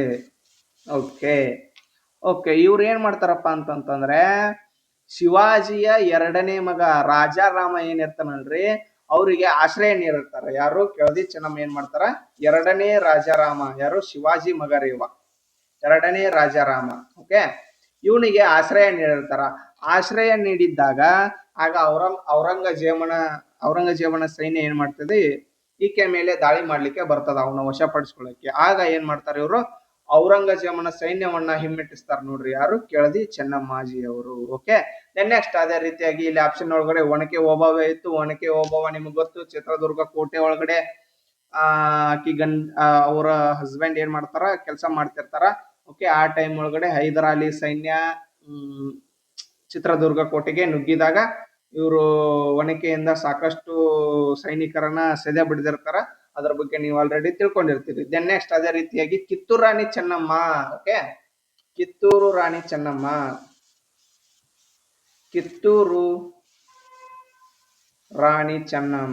ಈ ಕಿತ್ತೂರು ರಾಣಿ ಚೆನ್ನಮ್ಮ ಅವ್ರದ್ದು ಓಕೆ ಬಗ್ಗೆ ಸ್ವಲ್ಪ ಮಾಹಿತಿಯನ್ನ ತಿಳ್ಕೊಳ್ಳೋಣ. ಈ ಕಿತ್ತೂರು ರಾಣಿ ಚೆನ್ನಮ್ಮ ಅವ್ರು ಏನ್ ಮಾಡ್ತಾರೆ, 1824 ದತ್ತು ಮಕ್ಕಳಿಗೆ ಹಕ್ಕಿಲ್ಲ ನೀತಿ ಬರ್ತದ. ಇದು ದತ್ತು ಮಕ್ಕಳಿಗೆ ಹಕ್ಕಿಲ್ಲ ನೀತಿ ಏನ್ ಬರ್ತದಲ್ಲ, ಈ ದತ್ತು ಮಕ್ಕಳಿಗೆ ಹಕ್ಕಿಲ್ಲ ಏನು ನೀತಿ ಬರುತ್ತಲ್ಲ, ಈ ನೀತಿಯ ವಿರುದ್ಧ ಇವರು ಹೋರಾಡ್ತಾರ ನೋಡ್ರಿ. ಓಕೆ, ಇವರಿಗೆ ಯಾವುದೇ ಪುತ್ರ ಸಂತಾನ ಇಲ್ಲದಿಂದ ಈ ದತ್ತು ಮಕ್ಕಳಿಗೆ ಹಕ್ಕಿಲ್ಲ ನೀತಿಯನ್ನ ನೀವು ಅಳವಡಿಸ್ಕೋಬೇಕಂತ ಹೇಳಿ ಬ್ರಿಟಿಷರಿಂದ ಆಜ್ಞೆ ಬರ್ತದ. ಅದರ ವಿರುದ್ಧ ಇವರು ದಂಗೆ ಎದ್ದು ಹೋರಾಟ ಆಗ್ತದ. ಓಕೆ, ನೆಕ್ಸ್ಟ್ ಅದೇ ರೀತಿಯಾಗಿ ರಾಣಿ ಚೆನ್ನ ಭೈರಾದೇವಿ ಅಂತ ಒಬ್ಬರು ಬರ್ತಾರ. ಯಾರು, ರಾಣಿ ಚೆನ್ನ ಭೈರಾದೇವಿ. ಓಕೆ, ಈ ರಾಣಿ ಚೆನ್ನ ಭೈರಾದೇವಿ ಅವರನ್ನ ಗೇರು ಸೊಪ್ಪ ರಾಣಿ ಮತ್ತೆ ಏನಂತ ಕರಿತಿದ್ರಪ್ಪ ಅಂತಂದ್ರೆ, ಗೇರು ಸೊಪ್ಪ ರಾಣಿ ಮತ್ತೆ ಅದರ ಜೊತೆ ಕಾಳು ಮೆಣಸಿನ ರಾಣಿ ಅಂತ ಹೇಳಿ ಇವರಿಗೆ ಬಿರುದಿತ್ತು ನೋಡ್ರಿ. ಕಾಳು ಮೆಣಸಿನ ರಾಣಿ ಅಂತ ಕೂಡ ಇವರಿಗೆ ಬಿರುದಿತ್ತು. ಓಕೆ, ಇಷ್ಟು ಮಾಹಿತಿಯನ್ನ ತಿಳ್ಕೋರಿ.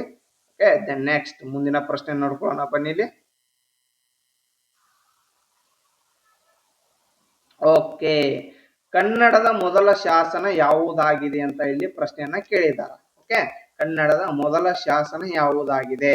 ನಾವು ಇದನ್ನ ಆಲ್ರೆಡಿ ಏನು BMTC ಪ್ರಶ್ನೆ ಪತ್ರಿಕೆಯನ್ನ ಬಿಡಿಸುವಾಗ ನಾವು ಆಲ್ರೆಡಿ ಏನಪ್ಪಾ ಇದ್ರ ಬಗ್ಗೆ ಸಾಕಷ್ಟು ಮಾಹಿತಿಯನ್ನ ನೋಡ್ಕೊಂಡಿದೀವಿ. ಓಕೆ, ಹಲ್ಮಿಡಿ ಶಾಸನ ಇದಕ್ಕ ಸರಿಯಾದ ಉತ್ತರ ಅಂತ ನಿಮಗ್ ಗೊತ್ತಾಗಿರ್ತದ, ಆ ಕ್ಲಾಸ್ ನೋಡ್ಕೊಂಡಿದ್ರಿ ಅಂದ್ರ. ಓಕೆ, ಆಪ್ಷನ್ ಒಂದ್ಸಲ ನೋಡ್ಕೊಂಡ್ಬಿಡ್ರಿ. ಅದು ಆಕ್ಚುಲಿ ಕ್ವಶನ್ ಡೈರೆಕ್ಟ್ ಹಲ್ಮಿಡಿ ಶಾಸನದ ಬಂದಿದ್ದಿಲ್ರಿ, ಅದು ಬೇರೆ ಆಪ್ಷನ್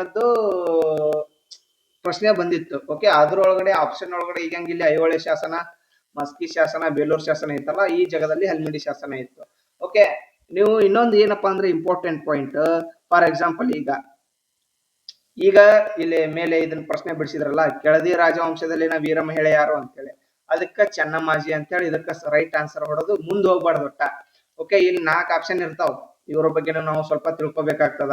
ಓಕೆ, ಈ ಪ್ಯಾಟರ್ನ್ ಒಳಗೆ ನಾವು ಓದ್ಕೊಂಡಪ್ಪ ಅಂತಂತಂದ್ರೆ ನೆಕ್ಸ್ಟ್ ಯಾವುದೇ ತರಹದ ಪ್ರಶ್ನೆ ಬಂದ್ರು ನಾವು ಕ್ಲಿಯರ್ ಮಾಡಕ್ಕೆ ಇದನ್ನ ಬೆಳೆಸ್ಕೋಬಹುದು, ನಾವು ಎಬಿಲಿಟಿಯನ್ನ ಬೆಳೆಸ್ಕೋಬಹುದು. ಓಕೆ, ಆದ್ದರಿಂದ ನೀವು ಆ ತರ ಓದ್ಕೋಬೇಕು ನೋಡ್ರಿ ಅದು. ಓಕೆ ಓಕೆ, ಇದಕ್ಕೆ ಸರಿಯಾದ ಉತ್ತರ ಹಲ್ಮಿಡಿ ಶಾಸನ ಅಂತ ಹೇಳಿ ಹಾಕಿ ಈ ಶಾಸನಗಳ ಬಗ್ಗೆ ಒಂದಿಷ್ಟು ಮಾಹಿತಿಯನ್ನ ನೋಡ್ಕೊಳ್ಳೋಣ ಬರ್ರಿ. ಓಕೆ ಓಕೆ, ಈ ಹಲ್ಮಿಡಿ ಶಾಸನ ಇದನ್ನ ನಾನು ಆಲ್ರೆಡಿ ಅದು ಏನು BMTC ಪ್ರಶ್ನೆ ಪತ್ರಿಕೆಯಲ್ಲಿ ಅದರ ಬಗ್ಗೆ ಸಾಕಷ್ಟು ಮಾಹಿತಿಯನ್ನು ನೀಡಿದ್ದೇನೆ. ಇನ್ನೂ ಅದಕ್ಕೆ ಸಂಬಂಧಪಟ್ಟಂತ ಒಂದಿಷ್ಟು ಮಾಹಿತಿಯನ್ನ ನೀಡ್ತೀನಿ ನೋಡ್ರಿ. ಫಸ್ಟ್ ಈ ಹಲ್ಮಿಡಿ ಶಾಸನ ಐತಲ್ಲ, ಕ್ರಿಸ್ತ ಶಕ 450ರಲ್ಲಿ ಹೊರಡಿಸ್ತಾರ ಇದನ್ನ. ಓಕೆ, ಇದನ್ನ ಹೊರಡಿಸಿದವರು ಯಾರಪ್ಪ ಅಂತಂದ್ರೆ ಕಾಕೋತ್ಸವ ವರ್ಮ ಅವರು ಹೊರಡಿಸ್ತಾರೆ ಈ ಶಾಸನವನ್ನ. ಹಲ್ಮಿಡಿ ಶಾಸನವನ್ನ ಕಾಕೂತ್ಸವ ವರ್ಮ ಎಷ್ಟರಲ್ಲಿ? ಕ್ರಿಸ್ತ ಶಕ 450ರಲ್ಲಿ ಇದನ್ನ ಹೊರಡಿಸ್ತಾರ. ಓಕೆ, ಇದು ಏನೈತಲ್ರಿ, ಇದೊಂದು ದಾನ ಶಾಸನವಾಗಿದೆ. ದಾನ ಮಾಡಿರ್ತಾರ. ಓಕೆ, ಏನ್ ಮಾಡಿರ್ತಾರಪ್ಪ ಅಂತಂದ್ರೆ ಇದ್ರ ಸ್ಟೋರಿ ಆಲ್ರೆಡಿ ಹೇಳಿನಿ, ಇನ್ನೊಂದ್ಸಲ ಹೇಳ್ತೀನಿ, ಕೇಳ್ಕೊಂಬೇಡ್ರಿ.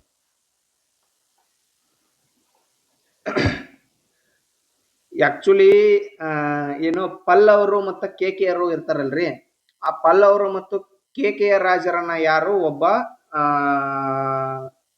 ವಿಜಯ ಅರಸ ಅಂತ ಇರ್ತಾನ. ಆ ವಿಜಯ ಅರಸ ಏನ್ ಮಾಡಿರ್ತಾರ, ಆ ಪಲ್ಲವರು ಮತ್ತು ಕೇಕೆಯ ಸೈನ್ಯವನ್ನ ಹಿಮ್ಮೆಟ್ಟಿಸಿ ಅವರನ್ನ ಸೋಲ್ಸಿರ್ತಾರ. ಓಕೆ, ಆದ ಕಾರಣದಿಂದ ಇದು ನರಿದವಳೆ ಅಂತೇಳಿ ಒಂದು ಪ್ರಾಂತ್ಯ ಇರ್ತದ. ಆ ಪ್ರಾಂತ್ಯಾಧಿಕಾರಿ ಯಾರಿರ್ತಾರ ಅಂದ್ರೆ ಮೃಗೇಶ ಇರತಾನ. ಆ ಮೃಗೇಶ ಏನ್ ಮಾಡ್ತಾನ, ವಿಜಯ ಅರಸನಿಗೆ ಓಕೆ ನೀನು ಇದನ್ನೇನಪ್ಪ ಅವ್ರನ್ನ ಸೋಲ್ಸಿ ಆದ ಕಾರಣಕ್ಕಾಗಿ ನೀನು ಹಲ್ಮಿಡಿ ಗ್ರಾಮವನ್ನ ಉಂಬಳಿಯಾಗಿ ಉಣ್ಣಪ್ಪ ಅಂತೇಳಿ ಏನ್ ಮಾಡ್ತಾರ, ಈ ಹಲ್ಮಿಡಿ ಗ್ರಾಮವನ್ನು ಅವನಿಗೆ ಬಿಟ್ಟು ಕೊಟ್ಟಿರ್ತಾರ. ಅದಕ್ಕೆ ಸಂಬಂಧಪಟ್ಟಂತ ಮಾಹಿತಿ ಯಾವ ಶಾಸನದಲ್ಲಿದೆ? ಹಲ್ಮಿಡಿ ಶಾಸನದಲ್ಲಿದೆ ನೋಡ್ರಿ. ಓಕೆ ಓಕೆ, ಇದು ಈ ಹಲ್ಮಿಡಿ ಶಾಸನ ಐತಲ್ಲ, ಇದು ಏನ ನಾನು ಮ್ಯಾಟ್ರ್ ಹೇಳಿದಲ್ಲ ಅದನ್ನ ಅದ್ರೊಳಗಡೆ ಏನಪ್ಪಾ ಅಂತಂದ್ರೆ ಒಟ್ಟ ಪೂರ್ವ ಹಳೆಗನ್ನಡ ಏನಿರುತ್ತಲ್ಲ, ಆ ಪೂರ್ವ ಹಳೆಗನ್ನಡ ಭಾಷೆಯಲ್ಲಿ ಬ್ರಾಹ್ಮಿ ಲಿಪಿಯಲ್ಲಿ ಈ ಶಾಸನವನ್ನ ಬರೆದಿದ್ದಾರೆ. ಓಕೆ ಓಕೆ, ಅದ್ರೊಳಗಡೆ ಏನು ಒಟ್ಟು 20 ಕನ್ನಡ ಪದಗಳಿವೆ ಅಂತ ನೋಡ್ರಿ ಆ ಶಾಸನದೊಳಗಡೆ. ಓಕೆ, ಇದು ಪ್ರಸ್ತುತ ಈ ಹಲ್ಮಿಡಿ ಶಾಸನ ಎಲ್ಲೈತಪ್ಪ ಅಂತಂದ್ರೆ ಸರ್ಕಾರಿ ವಸ್ತು ಸಂಗ್ರಹಾಲಯ ಬೆಂಗಳೂರು ಒಳಗಡೆ ಐತಿ. ಓಕೆ, ಎಲ್ಲಿ ಹಲ್ಮಿಡಿ ಶಾಸನ ಕಂಡು ಬರೋದು ಈಗ ಪ್ರಸ್ತುತ ಸರ್ಕಾರಿ ವಸ್ತು ಸಂಗ್ರಹಾಲಯ ಬೆಂಗಳೂರಿನಲ್ಲಿ ಕಂಡು ಬರ್ತದ. ಓಕೆ, ಅದೇ ರೀತಿಯಾಗಿ ನಾವು ಮಸ್ಕಿ ಶಾಸನದ ಬಗ್ಗೆ ಒಂದಿಷ್ಟು ಮಾಹಿತಿಯನ್ನ ನೋಡ್ಕೊಳ್ಳೋಣ ಬರ್ರಿ. ಓಕೆ, ಮಸ್ಕಿ ಶಾಸನ ಎಲ್ಲಿ ಕಂಡು ಬರ್ತದ? ರಾಯಚೂರು ಒಳಗಡೆ ಕಂಡು ಬರ್ತದ.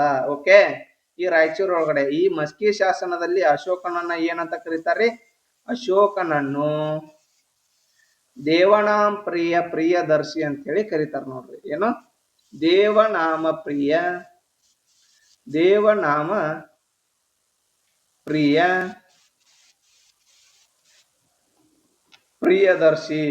ಪ್ರಿಯದರ್ಶಿ. ಓಕೆ, ಇದು ಸಾಕಷ್ಟು ಏನಪ್ಪಾ, ಸಾಕಷ್ಟು ಶಾಸನದೊಳಗಡೆ ದೇವನಾಮ ಪ್ರಿಯದರ್ಶಿ ಅಂತ ಇರ್ತದ. ಓಕೆ, ಇದು ಅಶೋಕಕ್ಕ ಹಿಂಗ್ ಕರೀತಾರ ಅಂತೇಳಿ ಬಹಳ ಯಾವ ತಜ್ಞರಿಗೂ ಕೂಡ ಅದು ಗೊತ್ತಿರಲ್ಲ. ನೆಕ್ಸ್ಟ್ ಈ ಮಸ್ಕಿ ಶಾಸನ ಏನು ರಾಯಚೂರದಲ್ಲಿ ಕಂಡು ಬರ್ತದಲ್ಲ, ಈ ಮಸ್ಕಿ ಶಾಸನದೊಳಗಡೆ ಅಶೋಕನನ್ನೇ ದೇವನಾಮ ಪ್ರಿಯದರ್ಶಿ ಅಂತ ಕರೀತಾರ ಅಂತೇಳಿ ಉಲ್ಲೇಖ ಇರ್ತದ. ಆ ಟೈಮ್ ಒಳಗಡೆ ದೇವನಾಮ ಪ್ರಿಯದರ್ಶಿ ಅಂತೇಳಿ ಯಾವ ಶಾಸನದೊಳಗಡೆ ಉಲ್ಲೇಖ ಇತ್ತಲ್ಲ ಅವೆಲ್ಲ ಅಶೋಕನದು ಶಾಸನ ಅಂತ ಹೇಳಿ ಏನ್ ಮಾಡ್ತಾರೆ, ಗೊತ್ತು ಮಾಡ್ಕೊಂತಾರ ನೋಡ್ರಿ ಅವರೆಲ್ಲ ತಜ್ಞರು. ಅದನ್ನ ಇವೆಲ್ಲ ಶಾಸನಗಳು ಅಶೋಕಂದ ಅಂತ ಹೇಳಿ ಒಂದು ವರದಿಯನ್ನ ಕೊಡ್ತಾರ. ಓಕೆ, ನೆಕ್ಸ್ಟ್ ಅದೇ ರೀತಿಯಾಗಿ ಈ ಬೇಲೂರು ಶಾಸನ ಏನೈತಲ್ಲಪ್ಪ, ಇದು ಚೆನ್ನಕೇಶವ ದೇವಾಲಯ. ಬೇಲೂರು ಚೆನ್ನಕೇಶವ ದೇವಾಲಯ ಏನೈತಲ್ರಿ, ಬೇಲೂರು ಚೆನ್ನಕೇಶವ ದೇವಾಲಯ. ಈ ಚೆನ್ನಕೇಶವ ದೇವಾಲಯದ ಏನಪ್ಪಾ ಇತಿಹಾಸ ಮತ್ತು ಅದು ಹೆಂಗ್ ನಿರ್ಮಾಣ ಆಗೈತಿ ಅದರ ಬಗ್ಗೆ ಇದು ಮಾಹಿತಿ ನೀಡ್ತದ. ಮತ್ತ ಇದ್ರೊಳಗಡೆ ಏನಪ್ಪಾ ಇನ್ನೊಂದು ಏನೈತಪ್ಪ ಅಂತಂದ್ರೆ ಬೇಲೂರನ್ನ ಮೊದಲು ವೇಲೂರು ಅಥವಾ ಬೇಲೂರನ್ನ ಏನು ವೇಲೂರು ಅಥವಾ ವೇಲಾಪುರ ಅಂತೇಳಿ ಕರಿತಿದ್ರ ಅಂತ ಹೇಳಿ ಉಲ್ಲೇಖ ಐತಿ ನೋಡ್ರಿ ಯಾವ ಶಾಸನದಲ್ಲಿ? ಬೇಲೂರು ಶಾಸನದಲ್ಲಿ. ದೆನ್ ನೆಕ್ಸ್ಟ್ ಅದೇ ರೀತಿಯಾಗಿ ಇಲ್ಲಿ ಇನ್ನೊಂದು ಶಾಸನವನ್ನ ಆಪ್ಷನ್ ಕೊಟ್ಟಿದ್ದಾರೆ ನೋಡ್ಕೊರಿ, ಅದೇ ಐಹೊಳೆ ಶಾಸನ. ಈ ಐಹೊಳೆ ಶಾಸನವನ್ನ ರಚನೆ ಮಾಡಿದಂತಹ ರಚನಾಕಾರ ಯಾರಪ್ಪ ಅಂತಂದ್ರೆ ರವಿಕೀರ್ತಿ. ಯಾರು? ರವಿಕೀರ್ತಿ ಅಂತ ನೋಡ್ರಿ, ರವಿಕೀರ್ತಿ ರಚನಾಕಾರ. ಇದು ಯಾವ ಭಾಷೆದೊಳಗಡೆ ಐತಿ, ಯಾವ ಭಾಷೆದಲ್ಲಿ ಐತಪ್ಪ ಅಂತಂದ್ರೆ ಸಂಸ್ಕೃತ ಭಾಷೆಯಲ್ಲಿ ಈ ಶಾಸನವನ್ನ ರಚನೆ ಮಾಡಿರ್ತಾರ. ಯಾರು? ರವಿಕೀರ್ತಿ. ಓಕೆ, ಇದು ಇದ್ರೊಳಗಡೆ ಏನ್ ಮ್ಯಾಟರ್ ಐತಪ್ಪ ಅಂತಂದ್ರೆ ಇಮ್ಮಡಿ ಪುಲಿಕೇಶಿ ಏನದಾರಲ್ರಿ ಅವರ ಸಾಧನೆಗಳ ಬಗ್ಗೆ ಇದು ತಿಳಿಸ್ತದ. ಯಾವುದು? ಐಹೊಳೆ ಶಾಸನ ಇಮ್ಮಡಿ ಪುಲಕೇಶಿ ಸಾಧನೆಗಳ ಬಗ್ಗೆ, ಪುಲಕೇಶಿ ಸಾಧನೆಯ ಬಗ್ಗೆ ಮಾಹಿತಿ ನೀಡ್ತದ. ಓಕೆ, ಅದು ಎಸ್ಪೆಷಲಿ ಯಾವ್ದಪ್ಪ ಅಂತಂದ್ರೆ ನರ್ಮದಾ ನದಿ ಕೆಳಗೆ ನಡೀತದಲ್ಲ ಇಮ್ಮಡಿ ಪುಲಕೇಶಿ ಮತ್ತು ಹರ್ಷವರ್ಧನ್ ನಡುವೆ, ಅದರ ಬಗ್ಗೆ ಎಸ್ಪೆಷಲಿ ಒಂದಿಷ್ಟು ಸಾಧನೆಯನ್ನ ಹೇಳ್ತದ ಅಂತ ಹೇಳಿ ನೋಡಬಹುದು ನಾವು. ಓಕೆ, ದೆನ್ ನೆಕ್ಸ್ಟ್ ಮುಂದಿನ ಪ್ರಶ್ನೆಯನ್ನ ನೋಡ್ಕೊರಿ ಇಲ್ಲಿ. ಕರ್ನಾಟಕದ ಮಾರ್ಟಿನ್ ಲೂಥರ್ ಎಂದು ಯಾರನ್ನು ಗುರುತಿಸಲಾಗಿದೆ ಅಂತ ಹೇಳಿ ಪ್ರಶ್ನೆಯನ್ನ ಕೇಳಿದ್ದಾರೆ. ಓಕೆ, ಆಪ್ಷನ್ ನೋಡ್ಕೊರಿ. ಪುರಂದರದಾಸರು, ಮಧ್ವಾಚಾರ್ಯರು, ಬಸವೇಶ್ವರರು, ಕನಕದಾಸರು ಅಂತ ಹೇಳಿ ಐತಿ. ಇದಕ್ಕೆ ಸರಿಯಾದ ಉತ್ತರ ಬಂದ್ಬಿಟ್ಟು ಜಗಜ್ಯೋತಿ ಬಸವೇಶ್ವರರಿಗೆ ಕರ್ನಾಟಕದ ಮಾರ್ಟಿನ್ ಲೂಥರ್ ಅಂತ ಹೇಳಿ ಕರೀತಾರಂತ ನೋಡ್ರಿ. ಓಕೆ ಓಕೆ ಬಸವೇಶ್ವರ, ಈ ಬಸವೇಶ್ವರರ ಬಗ್ಗೆ ಒಂದ್ ಸ್ವಲ್ಪ ಮಾಹಿತಿಯನ್ನ ತಿಳ್ಕೊಂಡ್ರಿ. ಓಕೆ, ಇವರು ಬಸವೇಶ್ವರರು ಏನದಲ್ರಿ, ಬೀದರ್ ಜಿಲ್ಲೆಯ ಬಸವ ಕಲ್ಯಾಣದಲ್ಲಿ, ಎಲ್ಲಿ? ಬೀದರ್ ಜಿಲ್ಲೆಯ ಬಸವ ಕಲ್ಯಾಣದಲ್ಲಿ ಏನ್ ಮಾಡ್ತಾರ್ರಿ? ಇದನ್ನ ನಿರ್ಮಿಸ್ತಾರ್ರಿ. ಯಾವುದು? ಅನುಭವ ಮಂಟಪವನ್ನ. ಅನುಭವ ಮಂಟಪವನ್ನ ಎಲ್ಲಿ ನಿರ್ಮಿಸ್ತಾರ? ಬೀದರ್ ಜಿಲ್ಲೆಯ ಬಸವ ಕಲ್ಯಾಣ ಆಲ್ರೆಡಿ ಪ್ರಶ್ನೆ ಆಗ್ಯದ. ಓಕೆ, ಅಲ್ಲಿ ಇದನ್ನ ಎಷ್ಟರಲ್ಲಿ? 12ನೇ ಶತಮಾನದಲ್ಲಿ ನಿರ್ಮಿಸ್ತಾರ. ಈ ಅನುಭವ ಮಂಟಪದ ಮೊದಲ ಅಧ್ಯಕ್ಷರು ಯಾರು ಅಂತ ಕೂಡ ಪ್ರಶ್ನೆ ಆಗಿದೆ. ಫಸ್ಟ್ ಅಧ್ಯಕ್ಷ ಯಾರು?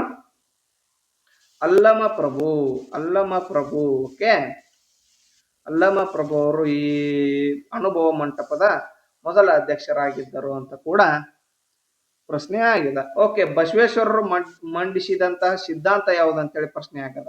ಓಕೆ, ಅದು ಯಾವ್ದಪ್ಪ ಅಂತಂದ್ರೆ ಶಕ್ತಿ ವಿಶಿಷ್ಟಾದ್ವೈತ ಅಂತ ನೋಡ್ರಿ. ಶಕ್ತಿ ವಿಶಿಷ್ಟಾದ್ವೈತ. ಓಕೆ, ಇದು ಕೂಡ ಪ್ರಶ್ನೆ ಆಗದ. ಇದೇನು ದ್ವೈತ ಅದ್ವೈತ ಅಂತೇಳಿ ಏನ ಸಿದ್ಧಾಂತಗಳು ಬರ್ತಾವಲ್ಲ, ಅದರೊಳಗಡೆ ಶಕ್ತಿ ವಿಶಿಷ್ಟ ಅದ್ವೈತ ಸಿದ್ಧಾಂತವನ್ನು ಮಂಡಿಸಿದಂತಹವರು ಯಾರಂದ್ರೆ ಬಸವಣ್ಣನವರು. ಓಕೆ, ಬಸವಣ್ಣನವರ ಅಂಕಿತ ನಾಮ ಎಲ್ರಿಗೂ ಗೊತ್ತಾದ, ಕೂಡಲ ಸಂಗಮ. ಓಕೆ, ಅದೇ ರೀತಿಯಾಗಿ ಇವರನ್ನ ಏನ್ ಮಾಡಿದಾರಪ್ಪ ಅಂತಂದ್ರೆ ಇತ್ತೀಚೆಗೆ ಕರ್ನಾಟಕ ಸರ್ಕಾರ ಬಸವಣ್ಣನವರನ್ನ ಏನಂತ ಆಯ್ಕೆ ಮಾಡಿದಾರ ಅಂದ್ರೆ ಕರ್ನಾಟಕದ ಸಾಂಸ್ಕೃತಿಕ ನಾಯಕ ಅಂತೇಳಿ. ಏನು? ಬಸವಣ್ಣನವ್ರನ್ನ ಕರ್ನಾಟಕದ ಸಾಂಸ್ಕೃತಿಕ ನಾಯಕ ಅಂತ ಹೇಳಿ ಆಯ್ಕೆ ಮಾಡಿದೆ ನೋಡ್ರಿ. ಯಾವುದು? ಕರ್ನಾಟಕ ಗೌರ್ಮೆಂಟ್. ಓಕೆ, ಇವೆಲ್ಲ ಅಂಶಗಳನ್ನ ನಾವು ನೆನಪಿಟ್ಕೊಳ್ಳೇಬೇಕು, ಎಲ್ಲವೂ ಕೂಡ ಪ್ರಶ್ನೆ ಆಗಿದ್ದು. ಅದೇ ರೀತಿಯಾಗಿ ಪುರಂದರದಾಸರಿಗೆ ಏನಂತ ಕರೀತಾರ? ಪುರಂದರದಾಸರಿಗೆ ಕರ್ನಾಟಕದ ಸಂಗೀತ ಪಿತಾಮಹ ಅಂತ ಕರೀತಾರೆ. ಯಾರಿಗೆ? ಪುರಂದರದಾಸರಿಗೆ ಸಂಗೀತ ಪಿತಾಮಹ ಅಂತ ಕರೀತಾರ. ಅದೇ ರೀತಿಯಾಗಿ ಮಧ್ವಾಚಾರ್ಯರು ಈಗ ಆಲ್ರೆಡಿ ದ್ವೈತ ಸಿದ್ಧಾಂತ ಅದ್ವೈತ ಸಿದ್ಧಾಂತ, ಅದರೊಳಗಡೆ ಮಧ್ವಾಚಾರ್ಯರು ಒಂದು ಸಿದ್ಧಾಂತವಾದ ದ್ವೈತ ಸಿದ್ಧಾಂತವನ್ನ ಮಂಡಿಸಿರ್ತಾರೆ ನೋಡ್ರಿ. ಯಾರು? ಮಧ್ವಾಚಾರ್ಯರು. ನೆಕ್ಸ್ಟ್ ಅದೇ ರೀತಿಯಾಗಿ ಕನಕದಾಸರು ಇವರು ಕೃತಿಗಳನ್ನ ಆಲ್ರೆಡಿ ಪ್ರಶ್ನೆ ಕೇಳಿದಾರ. ಮೋಹನ ತಿರಂಗಿಣಿ, ನಳಚರಿತೆ ಅಂತೇಳಿ ಕೃತಿಗಳು ಬರ್ತಾವ ನೋಡ್ರಿ. ಮೋಹನ ತರಂಗಿಣಿ, ದೆನ್ ನೆಕ್ಸ್ಟ್ ನಳಚರಿತ್ರೆ, ಹರಿಭಕ್ತ ಸಾರ, ರಾಮ ಧ್ಯಾನ ಚರಿತೆ ಅಂತೇಳಿ ಈ ರೀತಿಯಾಗಿ ಕೃತಿಗಳು ಬರ್ತಾವ. ಅವನ್ನೆಲ್ಲವೂ ಕೂಡ ಏನು ಆಲ್ರೆಡಿ ಪ್ರಶ್ನೆಯನ್ನ ಕೇಳಿದ್ದಾರೆ. ಓಕೆ, ಮುಂದಿನ ಪ್ರಶ್ನೆಯನ್ನ ನೋಡ್ಕೊಳ್ಳೋಣ ಬನ್ನಿ. ಇಲ್ಲಿ ವಿಜಯನಗರ ಸಾಮ್ರಾಜ್ಯದ ಮುಖ್ಯ ದೇವತೆ ಯಾರಾಗಿದ್ದರು ಅಂತ ಹೇಳಿ ಇಲ್ಲಿ ಪ್ರಶ್ನೆ ಕೇಳಿದ್ದಾರೆ. ಆಪ್ಷನ್ ನೋಡ್ಕೊರಿ. ಶ್ರೀ ವಿರೂಪಾಕ್ಷ, ಶ್ರೀ ನರಸಿಂಹ, ಶ್ರೀ ಲಕ್ಷ್ಮಿ, ಶ್ರೀ ಮಲ್ಲಿಕಾರ್ಜುನ. ಇದಕ್ಕೆ ಸರಿಯಾದ ಉತ್ತರ ಎಲ್ಲರಿಗೂ ಗೊತ್ತಿರುವ ಹಾಗೆ ಶ್ರೀ ವಿರೂಪಾಕ್ಷ ದೇವರು ಏನೈತಲ್ಲ, ಇದು ವಿಜಯನಗರ ಸಾಮ್ರಾಜ್ಯದ ಪ್ರಮುಖ ದೇವತೆ ಆಗಿತ್ತು ನೋಡ್ರಿ. ಓಕೆ, ವಿಜಯನಗರ ಸಾಮ್ರಾಜ್ಯದ ಬಗ್ಗೆ ಒಂದಿಷ್ಟು ಮಾಹಿತಿಯನ್ನ ನೋಡ್ಕೊಂಡ್ ಬರಲಿ.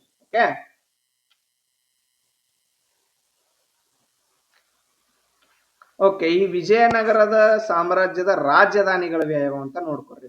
ಓಕೆ, ಒಂದೇ ರಾಜಧಾನಿ ಹಂಪಿ ಅಂತೇಳಿ ಎಲ್ಲರಿಗೂ ಗೊತ್ತಿರುತ್ತೆ, ಅದು ಒಂದೇ ರಾಜಧಾನಿ ಇಲ್ಲ. ವಿಜಯನಗರದ ಸಾಮ್ರಾಜ್ಯದ ಮೊದಲ ರಾಜಧಾನಿ ಯಾವ್ದಂತ ಕೇಳಿದ್ರೆ ನೀವು ಹಂಪಿನ ಅಂತ ತಕೊಂಗಿಲ್ರಿ ಬೈ.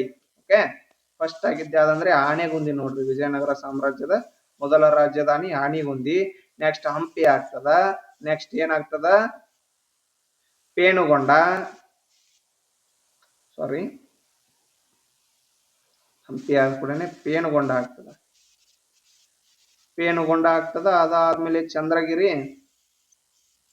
ಚಂದ್ರಗಿರಿ ಮತ್ತು ಕೊನೆಯ ದಿನಗಳಲ್ಲಿ ವೆಲ್ಲೂರು ಕೂಡ ಇವರ ರಾಜಧಾನಿ ಆಗಿರ್ತದ ನೋಡ್ರಿ. ಯಾರ್ದು?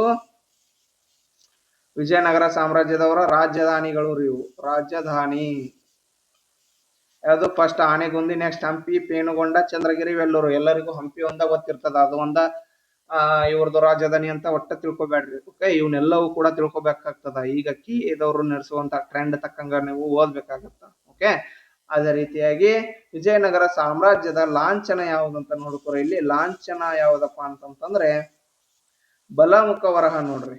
ಬಲಮುಖ ವರಹ. ಬರೇ ವರಹ ಅಂತೇಳಿ ನೆನಪಿಟ್ಕೋಬೇಡ್ರಿ. ಆಲ್ರೆಡಿ ಏನಂತ ಪ್ರಶ್ನೆ ಆಗಿದಪ್ಪ ಅಂತಂತಂದ್ರೆ ಈಗ ಯಾವುದು ನಮ್ಮ ಬಾದಾಮಿ ಚಾಲುಕ್ಯರ ಲಾಂಛನ ಯಾವ್ದಂತೇಳಿ ಪ್ರಶ್ನೆ ಆಗಿದೆ. ಅದರೊಳಗಡೆ ಬಲಮುಖ ವರಹ, ಎಡಮುಖ ವರಹ ಅಂತ ಎರಡು ಆಪ್ಷನ್ ಕೊಟ್ಟಿದ್ದಾರೆ. ಓಕೆ, ಆಕ್ಚುಲಿ ಎಡಮುಖ ವರಹ ಬಂದ್ಬಿಟ್ಟು ಬಾದಾಮಿ ಚಾಲುಕ್ಯರ ಲಾಂಛನ ರೀ. ಬಲಮುಖ ವರಹ ಬಂದ್ಬಿಟ್ಟು ವಿಜಯನಗರ ಸಾಮ್ರಾಜ್ಯದವರು. ಎಡಮುಖ ಚಾಲುಕ್ಯರದಾದ್ರ ಬಲಮುಖ ವಿಜಯನಗರ ಸಾಮ್ರಾಜ್ಯದ ನೋಡ್ರಿ. ಓಕೆ, ಇದನ್ನ ನೀವು ನೆನಪಿಟ್ಕೋಬೇಕು. ಆಲ್ರೆಡಿ ಪ್ರಶ್ನೆ ಆಗ್ಯದ. ಈ ರೀತಿಯಾಗಿ ನಿಮ್ಮನ್ನ ಎಲಿಮಿನೇಟ್ ಮಾಡಕ್ ಅವ್ರು ಒಟ್ಟು ಯಾವ ರೀತಿ ಪ್ರಶ್ನೆ ಕೇಳ್ತಾರ ಅದಕ್ಕೆ ನೀವು ರೆಡಿ ಇರ್ಬೇಕು ನೋಡ್ರಿ. ಓಕೆ, ದೆನ್ ನೆಕ್ಸ್ಟ್ ಈ ವಿಜಯನಗರ ಸಾಮ್ರಾಜ್ಯವನ್ನ ಸ್ಥಾಪನೆ ಮಾಡಿದವ್ರು ಯಾರಪ್ಪ ಅಂತಂದ್ರೆ ಹಕ್ಕ ಮತ್ತು ಬುಕ್ಕರು. ಹಕ್ಕ ಮತ್ತು ಬುಕ್ಕರು ಇದನ್ನ ವಿಜಯನಗರ ಸಾಮ್ರಾಜ್ಯವನ್ನ ಯಾರ್ದು? ವಿದ್ಯಾರಣ್ಯ ಗುರುಗಳು ಅಂತ ಇರ್ತಾರ್ರಿ. ವಿದ್ಯಾರಣ್ಯರು ಅಂತೇಳಿ. ಈ ವಿದ್ಯಾರಣ್ಯ ಗುರುಗಳ ಆಶೀರ್ವಾದ ಪಡೆದುಕೊಂಡು 1336ರಲ್ಲಿ ವಿಜಯನಗರ ಸಾಮ್ರಾಜ್ಯವನ್ನ ಸ್ಥಾಪನೆ ಮಾಡ್ತಾರ. ಓಕೆ, ಈ ವಿಜಯನಗರ ಸಾಮ್ರಾಜ್ಯವನ್ನ ಆಳ್ವಿಕೆ ಮಾಡಿದಂತಹ ಮನೆತನಗಳು ಬರ್ತಾವ. ಒಟ್ಟು 4 ಮನೆತನಗಳು ಬರ್ತಾವ. ಅವು ಯಾವ ಅಂದ್ರೆ ಒಂದು ಸಂಗಮ ಮನೆತನ, ಸೀರಿಯಲ್ ವೈಸ್ ಇವನು ಕೂಡ ಪ್ರಶ್ನೆ ಕೇಳಿದಾರ. ಸಂಗಮ ಮನೆತನ, ನೆಕ್ಸ್ಟ್ ಸಾಳ್ವ ಮನೆತನ, ಅದಾದ್ಮೇಲೆ ನೆಕ್ಸ್ಟ್ ತುಳುವ ಮನೆತನ. ಈ ತುಳುವ ಮನೆತನದಲ್ಲಿನೇ ಯಾರು?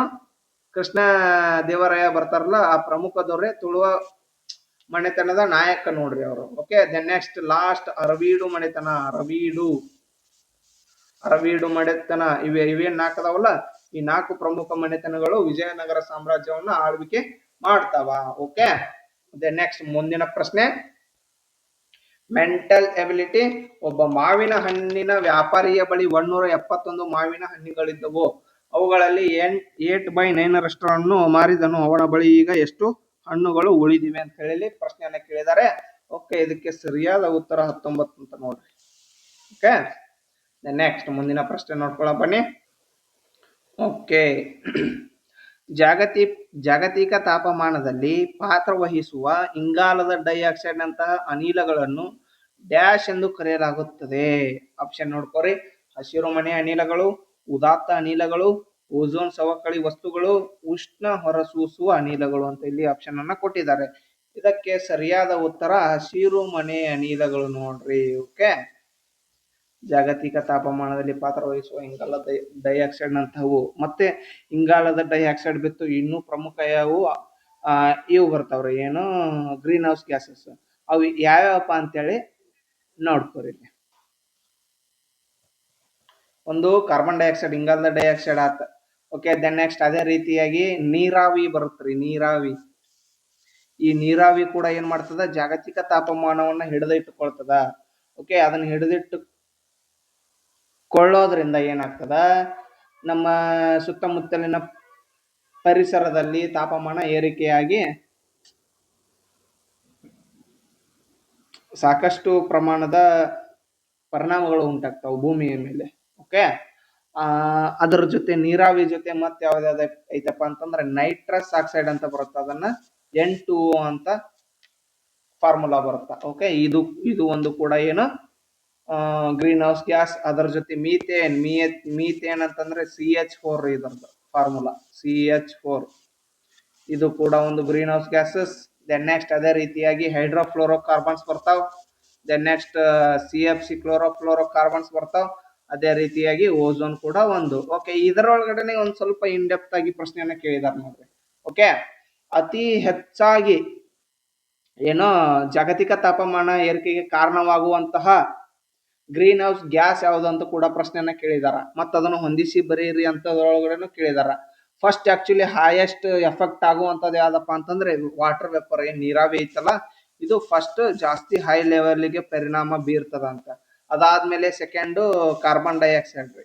ಅದಾದ್ಮೇಲೆ ಯಾವ್ದಾಗತ್ತಪ್ಪ ಅಂತಂದ್ರೆ ಮೀಥೇನ್ ನೋಡ್ರಿ, methane third methane. Okay, next fourth ಯಾವ್ದಂದ್ರೆ N2O ನೈಟ್ರಸ್ ಆಕ್ಸೈಡ್.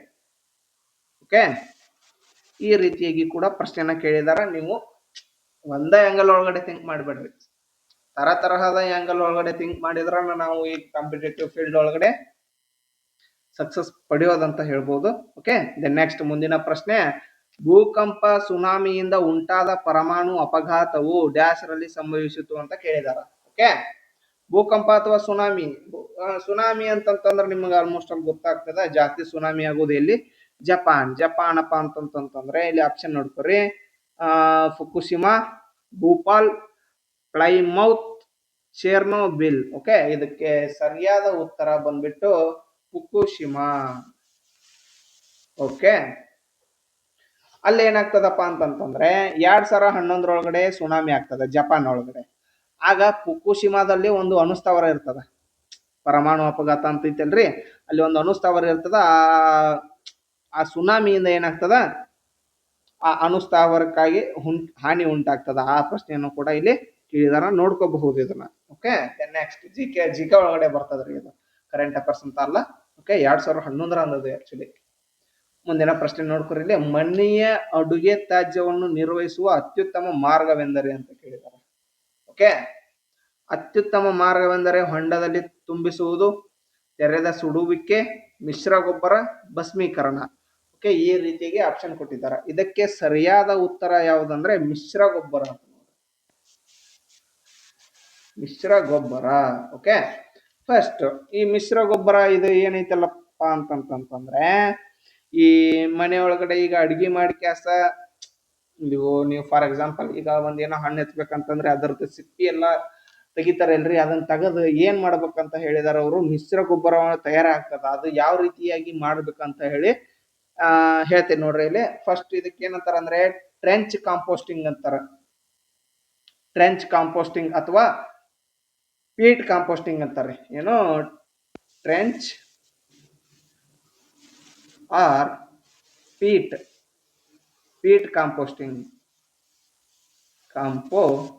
ಅಂತ ಕರೀತಾರ. Okay, trench or pit composting ಅಂತ ಕರೀತಾರ. ಏನ್ ಮಾಡೋದಪ್ಪ ಅಂತಂತಂದ್ರೆ, ಈಗ ನೀವು ಅವೆಲ್ಲ ಏನು ಸಿಪ್ಪೆಗಳಿರ್ತಾವಲ್ಲ ಅದನ್ನೆಲ್ಲ ಏನ್ ಮಾಡೋದಪ್ಪ ಅಂತಂತಂದ್ರೆ ಒಂದು ಗುಂಡಿ ಮಾಡಿ ಕಾಸ ಅಲ್ಲಿ ನೀವು ಒಂದ್ ಸ್ವಲ್ಪ ತೆಗ್ಗು ತೋಡಿ, ಅದು ಏನು ಅಡುಗೆ ತ್ಯಾಜ್ಯ ಇರ್ತೈತಲ್ಲ ಅದನ್ನೆಲ್ಲ ಅದ್ರೊಳಗಡೆ ಮುಚ್ಚಿ ಅದ್ರ ಮ್ಯಾಗ ಮಣ್ಣು ಹಾಕ್ಬಿಡೋದಂತ ನೋಡ್ರಿ. ಇದರಿಂದ ಏನಾಗ್ತದ, ಮಣ್ಣು ಅಲ್ಲೆಲ್ಲ ಏನು ಅದೆಲ್ಲ ಪೂರ್ಣವಾಗಿ ಕೊಳೆತು ಒಳ್ಳೆ ಏನು ಒಂಥರ ಚಲೋ ಗೊಬ್ಬರ ಆಗ್ತದ. ಓಕೆ, ಅದರಿಂದ ಮಣ್ಣು ಕೂಡ ಫಲವತ್ತ ಆಗ್ತದ. ಈಗ ಮತ್ತೆ ನೀವು ಈ ಆಹಾರ ತ್ಯಾಜ್ಯಗಳನ್ನ ಹಂಗೆ ಡೈರೆಕ್ಟ್ ಆಗಿ ಹೊರಗೆ ಒಯ್ಯೋದ್ರಿಂದ ಏನಾಗ್ತದ, ಜಾಸ್ತಿ ನೊಣ ಕೀಟಾಣುಗಳು ಎಲ್ಲ ಅದರದೆಲ್ಲ ಸಮಸ್ಯೆ ಆಗ್ತದ. ಅವೆಲ್ಲ ಸಮಸ್ಯೆಗಳನ್ನ ತಪ್ಪಿಸೋದಕ್ಕೋಸ್ಕರ ಏನು ಮಿಶ್ರ ಗೊಬ್ಬರವನ್ನಾಗಿ ರೆಡಿ ಮಾಡಲಿಕ್ಕೆ ಟ್ರೆಂಚ್ ಅಥವಾ ಪೀಟ್ ಕಾಂಪೋಸ್ಟಿಂಗ್ ವಿಧಾನದ ಮೂಲಕ ನಾವು ಇದನ್ನ ಅನುಸರಿಸಬಹುದು ಅಂತ ಹೇಳ್ತಾರ. ಓಕೆ, ನೆಕ್ಸ್ಟ್ ಗೃಹ ಉಪಯೋಗಿ ವಸ್ತುಗಳು, ಕಂಪ್ಯೂಟರ್ಗಳು ಮತ್ತು ಮೊಬೈಲ್ ಫೋನ್ಗಳ ವಿಲೇವಾರಿಯಿಂದಾಗಿ ಉತ್ಪತ್ತಿಯಾಗುವ ತ್ಯಾಜ್ಯವನ್ನು ಒಟ್ಟಾಗಿ ಡ್ಯಾಶ್ ಎಂದು ಕರೆಯಲಾಗುತ್ತದೆ. ಓಕೆ, ಗ್ರಾಹಕ ತ್ಯಾಜ್ಯಗಳು, ಸಾವಯವ ತ್ಯಾಜ್ಯಗಳು, ಮರುಬಳಕೆ ಮಾಡಲಾಗದ ತ್ಯಾಜ್ಯಗಳು, ಈ ತ್ಯಾಜ್ಯ. ಓಕೆ, ಇದಕ್ಕೆ ಸರಿಯಾದ ಉತ್ತರ ಏನು, ಈ ತ್ಯಾಜ್ಯ ನೋಡ್ರಿ, ಈ ತ್ಯಾಜ್ಯ. ಓಕೆ, ಈ ತ್ಯಾಜ್ಯ ಅಂದ್ರೆ ಏನಪ್ಪಾ ಅಂತಂದ್ರೆ ಎಲೆಕ್ಟ್ರಾನಿಕ್ ತ್ಯಾಜ್ಯ ವಸ್ತುಗಳು ಅನ್ನಂಗ ಅಂತ ನಾವು ಹೇಳ್ಬಹುದು ಅದನ್ನ. ಓಕೆ, ಯಾಕಪ್ಪ ಅಂತಂತಂದ್ರೆ ಇವೆಲ್ಲ ಏನದಾವಲ್ಲ, ಕಂಪ್ಯೂಟರ್, ಮೊಬೈಲ್ ಫೋನ್ ಇವೆಲ್ಲ ಏನದಾವಲ್ಲ ಎಲೆಕ್ಟ್ರಾನಿಕ್ ವಸ್ತುಗಳೇ. ಓಕೆ, ಇವು ಲಾಸ್ಟಿಗೆ ಕೆಟ್ಟೋಪ ಅಂತಂದ್ರೆ ಅದಕ್ಕೆ ಏನಂತಾರ, ಈ ತ್ಯಾಜ್ಯ ಅಂತ ಕರೀತಾರ. ಓಕೆ, ಈ ತ್ಯಾಜ್ಯವನ್ನ ನಿರ್ವಹಣೆ ಮಾಡೋದಕ್ಕಾಗಿ ಒಂದು 5R ಫಾರ್ಮುಲಾ ಅಂತ ಹೇಳಿ ಬಿಡುಗಡೆ ಮಾಡಿದೆ. ಆ 5R ಫಾರ್ಮುಲಾ ಏನಪ್ಪಾ ಅಂತಂತಂದ್ರೆ 5R ಫಾರ್ಮುಲಾ ಸೂತ್ರ ಅಂತ ಬರ್ಬಿಡ್ತೀನಿ ನೋಡ್ರಿ. ಓಕೆ, ಫಸ್ಟ್ ರಿಫ್ಯೂಸ್ ಅಂದ್ರೆ ಏನಪ್ಪಾ, ನಿರಾಕರಿಸುವುದು, ನಾವು ತಗೊಳ್ಳೋದೇ ಬೇಡ ಅಂತ ಹೇಳ್ತಾರ ಅವ್ರು ಫಸ್ಟ್. ಓಕೆ, ದೆನ್ ನೆಕ್ಸ್ಟ್ ಈಗ ನಿಮ್ಗ ನಿರಾಕರ್ಸಕ್ ಆಗೋದಿಲ್ಲ. ಓಕೆ, ಕಮ್ಮಿ ತಗೋರಿ, ಬಾಳ ತಗೋಬೇಡ್ರಿ, ರಿಡ್ಯೂಸ್ ಮಾಡ್ರಿ, ಸ್ವಲ್ಪ ಕಮ್ಮಿ ತಗೋರಿ ಅಂತ ಹೇಳ್ತಾರ. ಓಕೆ, ದೆನ್ ನೆಕ್ಸ್ಟ್ ಏನ್ ಮಾಡ್ತಾರೆ, ರೀಯೂಸ್ ಅಂತ ಹೇಳ್ತಾರ. ರೀಯೂಸ್ ಈಗ ಅದಾವ ನಿಮ್ಮ ಹತ್ರ, ಕಡಿಮೆಗೊಳಿಸುವುದು ಹೆಂಗಪ್ಪ ಅಂತಂತಂದ್ರೆ ಈಗ ಅದಾವ ನಿಮ್ಮ ಹತ್ರ, ಅದನ್ನ ಏನು ಹೊಳಮಳ ರಿಪೇರಿ ಮಾಡ್ರಿ, ಅದನ್ನ ಮರುಬಳಕೆ ಮಾಡ್ರಿ ಅಂತೇಳಿ ಅದೊಂದು ಹೇಳ್ತಾರ. ದೆನ್ ನೆಕ್ಸ್ಟ್ ಅದೇ ರೀತಿಯಾಗಿ ರೀಪರ್ಪೋಸ್ ಅಂತ ಹೇಳ್ತಾರ. ಮರುಪಡೆ, ರೀಪರ್ಪೋಸ್ ಮರುಪಡೆಯುವುದು ಅಂತ ನೋಡ್ರಿ. ಓಕೆ, ದೆನ್ ನೆಕ್ಸ್ಟ್ ಆಗಿ ಅದೇ ರೀತಿಯಾಗಿ ಇನ್ನೊಂದು ಏನಂದ್ರೆ ರೀಸೈಕಲ್ ಮರುಬಳಕೆ ಮಾಡ್ರಿ. ಇದನ್ನ ಏನು 5R ಸೂತ್ರ ಅಂತ ಕರೀತಾರ. ಇದನ್ನ ನಾವು ಏನೋ ಈ ತ್ಯಾಜ್ಯವನ್ನ ನಿರ್ವಹಿಸೋಕ್ಕೋಸ್ಕರ ಈ ರೀತಿಯಾಗಿ ಒಂದು ನಿರಾಕರಿಸುವುದು, ಕಡಿಮೆ ಮಾಡೋದ್ರ ಮೂಲಕ, ಮರುಬಳಕೆ ಮಾಡೋದ್ರ ಮೂಲಕ, ಮರುಪಡೆಯೋದ್ರ ಮೂಲಕ, ಈ ರೀತಿಯಾಗಿ ನಾವು ಇದನ್ನ ಏನಪ್ಪಾ ಈ ತ್ಯಾಜ್ಯವನ್ನ ನಿರ್ವಹಣೆ ಮಾಡಬಹುದು ಅಂತ ಹೇಳಿ ಒಂದು ಇದು ನೋಡ್ರಿ ಅವ್ರದ್ದು. ಓಕೆ, ಗೌರ್ಮೆಂಟ್ ಥ್ರೂನೇ ಇದು ಈ ಸೂತ್ರವನ್ನು ಹೊರಡಿಸಿರ್ತಾರ. ಓಕೆ, ದೆನ್ ನೆಕ್ಸ್ಟ್ ಮುಂದಿನ ಪ್ರಶ್ನೆ ನೋಡ್ಕೊರಿ. ಇಲ್ಲಿ ಭಾರತದಾದ್ಯಂತ ಪಾವತಿಗಳ ಡಿಜಿಟಲೀಕರಣ ವ್ಯಾಪ್ತಿಯ ಕುರಿತು ಮಾಹಿತಿ ತಿಳಿಯಲು RBI ಯಾವ ವರ್ಷ ಡಿಜಿಟಲ್ ಪಾವತಿ ಸೂಚ್ಯಂಕವನ್ನು ಪರಿಚಯಿಸಿತು? ಓಕೆ, ಡಿಜಿಟಲ್ ಪಾವತಿ ಸೂಚ್ಯಂಕವನ್ನ ಯಾವ ವರ್ಷದಲ್ಲಿ ಪರಿಚಯಿಸಲಾಯ್ತಪ್ಪ ಅಂತಂತಂದ್ರೆ ಆಪ್ಷನ್ ನೋಡ್ಕೊರಿ ಇಲ್ಲಿ 2018, 2020, 2022, 2021. ಓಕೆ, ಇದಕ್ಕೆ ಸರಿಯಾದ ಉತ್ತರ ಬಂದ್ಬಿಟ್ಟು 2021 ನೋಡ್ರಿ. ಈಗಾಗಲೇ ಸಾಕಷ್ಟು ಬಾರಿ ನಾವು RBI ಬಗ್ಗೆ ನಾವು 2 ಕ್ಲಾಸ್ಗಳಲ್ಲಿ ಕೂಡ ಚರ್ಚೆ ಮಾಡಿದ್ದೇವೆ. RBI ವ್ಯವಸ್ಥಾಪನೆ ಆಯ್ತು ಏನು ಅಂತೇಳಿ. ಓಕೆ, ಮುಂದಿನ ಪ್ರಶ್ನೆ ನೋಡ್ಕೊರಿ. ಈಗ ಈ ಕೆಳಗಿನ ಯಾವ ತೆರಿಗೆಗಳನ್ನು ಕೇಂದ್ರ ಸರ್ಕಾರ ವಿಧಿಸುತ್ತದೆ ಮತ್ತು ಸಂಗ್ರಹಿಸುತ್ತದೆ, ಆದರೆ ಆ ಹಣವು ಕೇಂದ್ರ ಮತ್ತು ರಾಜ್ಯಗಳ ಮಧ್ಯೆ ಹಂಚಿಕೆ ಆಗುತ್ತದೆ ಅಂತ ಕೊಟ್ಟಿದ್ದಾರೆ. ಓಕೆ, ಆದಾಯ ತೆರಿಗೆ, ಭೂ ಕಂದಾಯ, ಕಂಪನಿ ತೆರಿಗೆ, ಸ್ಟ್ಯಾಂಪ್ ಡ್ಯೂಟಿ ಇವ್ಯಾವುದು ಅಲ್ಲ ಅಂತ ಇಲ್ಲಿ ಇದು ಆಪ್ಷನ್ ಗಳನ್ನ ಕೆಳಕೊಟ್ಟಾರ ನೋಡ್ರಿ. ಓಕೆ, ಈ ಆಪ್ಷನ್ ನೋಡೋಕ್ಕಿಂತ ಮುಂಚೆಗೆ ಆದಾಯ ತೆರಿಗೆ, ಸ್ಟ್ಯಾಂಪ್ ಡ್ಯೂಟಿ, ಭೂ ಕಂದಾಯ, ಕಂಪನಿ ತೆರಿಗೆ ಬಗ್ಗೆ ಒಂದಿಷ್ಟು ಮಾಹಿತಿಯನ್ನು ನೋಡ್ಕೊಂಡ್ ಬರ್ರಿ. ಓಕೆ, ಫಸ್ಟ್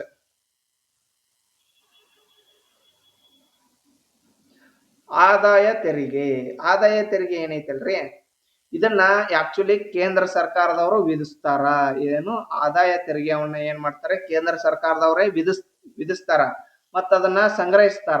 ಓಕೆ, ಅದನ್ನ ಸಂಗ್ರಹಿಸಿ ಅದನ್ನು ಏನ್ ಮಾಡ್ತಾರ, ರಾಜ್ಯ ಮತ್ತು ಹಣವು ರಾಜ್ಯ ಮತ್ತು ಕೇಂದ್ರದ ನಡುವೆ ಹಂಚಿಕೆ ಆಗ್ತದ ನೋಡ್ರಿ. ಇದಕ್ಕೆ ಆನ್ಸರ್ ಆಕ್ಚುಲಿ ಆದಾಯ ತೆರಿಗೆನ. ಓಕೆ, ಒಂದಾಯ್ತು ಇದಕ್ಕೆ ಸಂಬಂಧಪಟ್ಟಂತೆ. Okay, then next company tax ಬಗ್ಗೆ ನೋಡ್ಕೊಳ್ಳೋಣ ಬರ್ರಿ. ಈ ಕಂಪನಿ ಟ್ಯಾಕ್ಸ್ ಅನ್ನ ಇನ್ನೊಂದು ಹೆಸರು ಏನಂತ ಕರೀತಾರ ಅಂದ್ರೆ ಕಾರ್ಪೊರೇಟ್ ಇನ್ಕಮ್ ಟ್ಯಾಕ್ಸ್ ಅಂತ ಕರೀತಾರೆ. ಇದಕ್ಕ ಕಂಪನಿ ತೆರಿಗೆ ಅಥವಾ ಕಾರ್ಪೊರೇಟ್ ಇನ್ಕಮ್ ಟ್ಯಾಕ್ಸ್. ಇದು ಹೆಂಗಪ್ಪ ಅಂತಂದ್ರೆ ಕಂಪನಿಗಳ ಮೇಲೆ, ಇವೇನು ಸಾಕಷ್ಟು ಕಂಪನಿಗಳು ಇರ್ತಾವಲ್ಲ, ಆ ಕಂಪನಿಗಳ ಮೇಲೆ ಯಾವ ಸರ್ಕಾರ ವಿಧಿಸ್ತದಪ್ಪ ಅಂತಂದ್ರೆ ಕೇಂದ್ರ ಸರ್ಕಾರ ಕಂಪನಿಗಳ ಮೇಲೆ ತೆರಿಗೆ ವಿಧಿಸುವುದನ್ನು ನಾವು ಕಂಪನಿ ತೆರಿಗೆ ಅಥವಾ ಕಾರ್ಪೊರೇಟ್ ಇನ್ಕಮ್ ಟ್ಯಾಕ್ಸ್ ಅಂತ ಕೂಡ ಕರೀಬಹುದು. ಓಕೆ, ದೆನ್ ನೆಕ್ಸ್ಟ್ ಅದೇ ರೀತಿಯಾಗಿ ಇದು ಯಾವುದು ಭೂ ಕಂದಾಯ ತೆರಿಗೆ ಐತಲ್ಲ, ಈ ಭೂ ಕಂದಾಯ ತೆರಿಗೆಯನ್ನ ಯಾರು ವಿಧಿಸ್ತಾರಪ್ಪ ಅಂತಂದ್ರೆ ಸ್ಟೇಟ್ ಗವರ್ಮೆಂಟ್ ದವರು ವಿಧಿಸ್ತಾರ. ಓಕೆ, ಇದನ್ನ ಯಾರ ಮೇಲೆ ವಿಧಿಸ್ತಾರಪ್ಪ ಅಂತಂತಂದ್ರೆ ಈಗ ಭೂ ಕಂದಾಯ, ಈಗ ನೀವೇನಾದ್ರೂ ಆಸ್ತಿ ಹಿಡಿದಿರಪ್ಪ ಅಂತಂತಂದ್ರೆ ಅದಕ್ಕೆ ಸಂಬಂಧಪಟ್ಟಂತೆ ಈ ಟ್ಯಾಕ್ಸ್ ಅನ್ನ, ಈಗ ಫಾರ್ ಎಕ್ಸಾಂಪಲ್ ನಿಮ್ದು ಇಷ್ಟು ಹೊಲ ಐತಿ, ನಿಮ್ದು ಇಂಥ ಮನಿ ಐತಿ, ಇದ್ರ ಮೇಲೆ ಏನು ತೆರಿಗೆನ ವಿಧಿಸುವಂತದ್ದು ಏನಂತ ಕರೀತಾರ, ಭೂ ಕಂದಾಯ ತೆರಿಗೆ. ಇದನ್ನ ಬರೀ ಜಸ್ಟ್ ಸ್ಟೇಟ್ ಗವರ್ಮೆಂಟ್ ದವ್ರು ಅಷ್ಟೇ ವಿಧಿಸುವುದಿಲ್ಲ. ಸಮ್ ಟೈಮ್ಸ್ ಇವು ಲೋಕಲ್ ಬಾಡೀಸ್ ಅದಾವಲ್ರಿ, ಮುನ್ಸಿಪಾಲಿಟಿ, ಪಂಚಾಯತಿ, ಇವು ಕೂಡ ಈ ತೆರಿಗೆಯನ್ನ ವಿಧಿಸ್ತಾವ. ಓಕೆ, ದೆನ್ ನೆಕ್ಸ್ಟ್ ಅದೇ ರೀತಿಯಾಗಿ ಇಲ್ಲಿ ಸ್ಟ್ಯಾಂಪ್ ಡ್ಯೂಟಿ ಬಂತು ನೋಡ್ರಿ. ಸ್ಟ್ಯಾಂಪ್ ಡ್ಯೂಟಿ ಅಂದ್ರೆ ಏನು,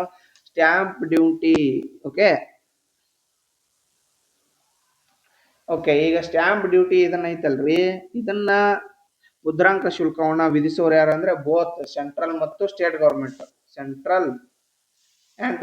ಗವರ್ಮೆಂಟ್ ನೋಡ್ರಿ.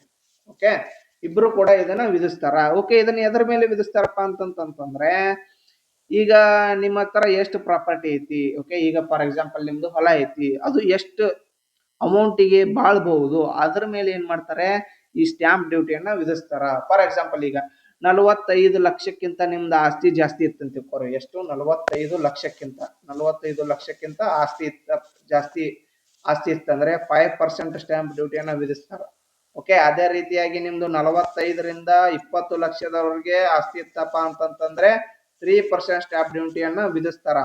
ನೆಕ್ಸ್ಟ್ 20 ಲಕ್ಷಕ್ಕಿಂತ ಕಡಿಮೆ ಇತ್ತಪ್ಪ ಅಂತಂತಂದ್ರೆ 2% ಸ್ಟಾಂಪ್ ಡ್ಯೂಟಿಯನ್ನ ವಿಧಿಸ್ತಾರ. ನೋಡ್ಕೋಬಹುದು. ಇದಕ್ಕೆ ಇಲ್ಲಿ ಏನು ಇದಕ್ಕೆ ಸಂಬಂಧಪಟ್ಟಂತೆ ಒಂದೇ ಆನ್ಸರ್ ಆದ್ದರಿಂದ ಇದಕ್ಕೆ ಸರಿಯಾದ ಉತ್ತರ ಯಾವ್ದಾಗತ್ರಿ? ಕೇವಲ ಒಂದು ಮಾತ್ರ ನೋಡ್ರಿ. ಓಕೆ ಓಕೆ ನೆಕ್ಸ್ಟ್ ಮುಂದಿನ ಪ್ರಶ್ನೆ ನೋಡ್ಕೊರಿ. ಇಲ್ಲಿ ನೈಟ್ರೇಟ್ ಗಳಿಂದ ಕಲುಷಿತಗೊಂಡ ಅಂತರ್ಜಲದ ಸೇವನೆಯು ಡ್ಯಾಶ್ಗೆ ಕಾರಣವಾಗುತ್ತದೆ. ಓಕೆ, ಈ ಪ್ರಶ್ನೆಗೆ ಸಂಬಂಧಪಟ್ಟಂತೆ ನಾನು ಆಲ್ರೆಡಿ ಮಾಹಿತಿಯನ್ನ ನೀಡಿದ್ದೇನೆ. ನೀವು ಕ್ಲಾಸ್ ನೋಡಿಲ್ಲ ಅಂದ್ರೆ ಇನ್ನೊಂದ್ಸಲ ನೋಡ್ಕೊರಿ.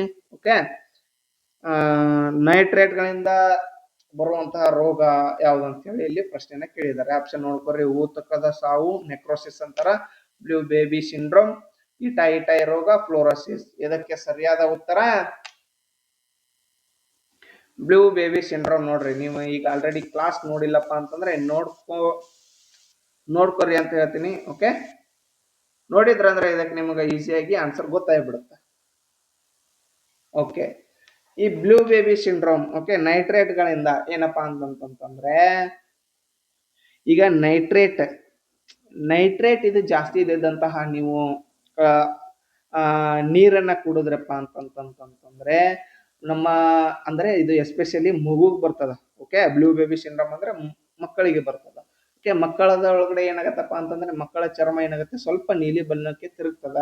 ಓಕೆ, ಈ ನೀಲಿ ಬಣ್ಣಕ್ಕೆ ಯಾಕೆ ತಿರುಗ್ತದಪ್ಪ ಅಂತಂತಂದ್ರೆ ನಮ್ಮ ಏನು ದೇಹದಲ್ಲಿ ಆಕ್ಸಿಜನ್, ರಕ್ತದಲ್ಲಿ ಎಸ್ಪೆಷಲಿ ರಕ್ತದಲ್ಲಿ ಆಕ್ಸಿಜನ್ ಕಡಿಮೆ ಆಗ್ತದಂತ್ರಿ. ಆ ಕಾರಣಕ್ಕಾಗಿ ಇದು ಇದು ಬ್ಲೂ ಕಲರ್ ಆಗಿ ಚರ್ಮ ಟರ್ನ್ ಆಗ್ತದ ನೋಡ್ರಿ. Okay, next necrosis. ಈ ನೆಕ್ರೋಸಿಸ್ ಊತಕದ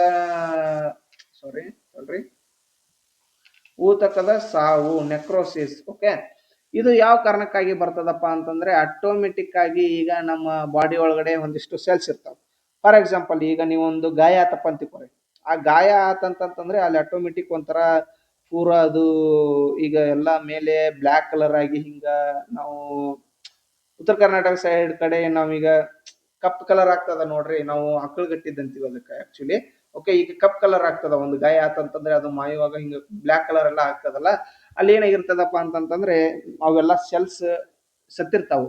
ಆ ಸೆಲ್ಸ್ ಸತ್ತಿರೋದ್ರಿಂದ ಇದು ಏನಾಗ್ತದ ನೆಕ್ರೋಸಿಸ್ ಅಂತ ನಾವು ಕರಿಬಹುದು. ಓಕೆ, ಇದು ಆಕ್ಚುಲಿ ಇದರಿಂದ ಏನ್ ಕಾರಣ ಆಗ್ತಂದ್ರೆ ಊತ ಉಂಟಾಗ್ತದ. ಇದು ಊತಕದ ಸಾವು. ಓಕೆ, ನೋವು ಉಂಟಾಗ್ತದ ಆದ್ರಿಂದ. ಓಕೆ, ನೆಕ್ಸ್ಟ್ ಅದೇ ರೀತಿ ಫ್ಲೋರೋಸಿಸ್ ಇದು ಯಾವ ಕಾರಣಕ್ಕೆ ಬರ್ತದಪ್ಪ ಅಂತಂತಂದ್ರೆ ನಾವು ಹೆಚ್ಚು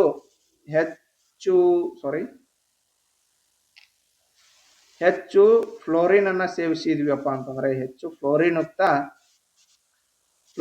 ಯುಕ್ತ ಆಹಾರವನ್ನ ಸೇವಿಸಿದ್ವಿ ಅಂದಪ್ಪ ಅಂತಂತಂದ್ರೆ ಫ್ಲೋರೋಸಿಸ್ ಕಂಡು ಬರ್ತದ. ಈಗ ಫಾರ್ ಎಕ್ಸಾಂಪಲ್ ನಿಮ್ಮ ಹಲ್ಲೆಲ್ಲ ಹಳದಿ ಆಗಿರ್ತವ. ಓಕೆ, ನೀವೇನು ಚಟ ಮಾಡ್ಲಿಲ್ಲಪ್ಪ ಅಂತಂತಂದ್ರೆ ನಿಮ್ಮ ಹಲ್ಲು ಹಳದಿ ಆಗಿದ್ವಪ್ಪ ಅಂತಂತಂದ್ರೆ ನಿಮ್ಗೆ ಆಕ್ಚುಲಿ ಅದು ಯಾಕೆ ಆಗ್ತದ ಅಂತಂದ್ರೆ ನೀವು ಫ್ಲೋರಿನ್ ಜಾಸ್ತಿ ಇರುವಂತಹ ಆಹಾರವನ್ನ ಸೇವಿಸ್ತೀರಿ ಅಂದಂಗ. ಓಕೆ, ಆದ ಕಾರಣದಿಂದ ಏನು ನಿಮ್ಮ ಹಲ್ಲು ಹಳದಿ ಆಗಿರ್ತಾವ. ಓಕೆ, ಈ ಫ್ಲೋರೋಸಿಸ್ ಏನಾಗಪ್ಪ ಅಂತಂತಂದ್ರೆ ಬರೀ ಹಲ್ಲಿಗೆ ಅಷ್ಟೇ ಎಫೆಕ್ಟ್ ಆಗ್ಲಾರ್ದ ಮೂಳಿಗೂ ಕೂಡ ಹಾನಿ ಉಂಟು ಮಾಡ್ತಾವಂತ ನೋಡ್ರಿ. ಓಕೆ, ನೆಕ್ಸ್ಟ್ ಇಟಾಯಿ ರೋಗ. ಇದು ಯಾವ್ದ್ರಿಂದ ಬರ್ತದಪ್ಪ ಅಂತಂದ್ರೆ ಕ್ಯಾಡ್ಮಿಯಂ ನಿಂದ ಬರ್ತದ ನೋಡ್ರಿ. ಇದು ಕ್ಯಾಡ್ಮಿಯಂ ನಿಂದ ಇದು ಉಂಟಾಗ್ತದ. ಓಕೆ, ಇದರಿಂದ ಏನು ಮೂಳೆ ಮತ್ತು ಕಿಡ್ನಿಗಳಿಗೆ ಹಾನಿ ಉಂಟಾಗ್ತದ ಅಂತ ನೋಡ್ಬೋದು ನಾವಿಲ್ಲಿ. ಓಕೆ, ನೆಕ್ಸ್ಟ್ ಮುಂದಿನ ಪ್ರಶ್ನೆಗಳನ್ನ ನಾವು ಮುಂದಿನ ಕ್ಲಾಸ್ ನಲ್ಲಿ ನೋಡೋಣ. Okay, thank you.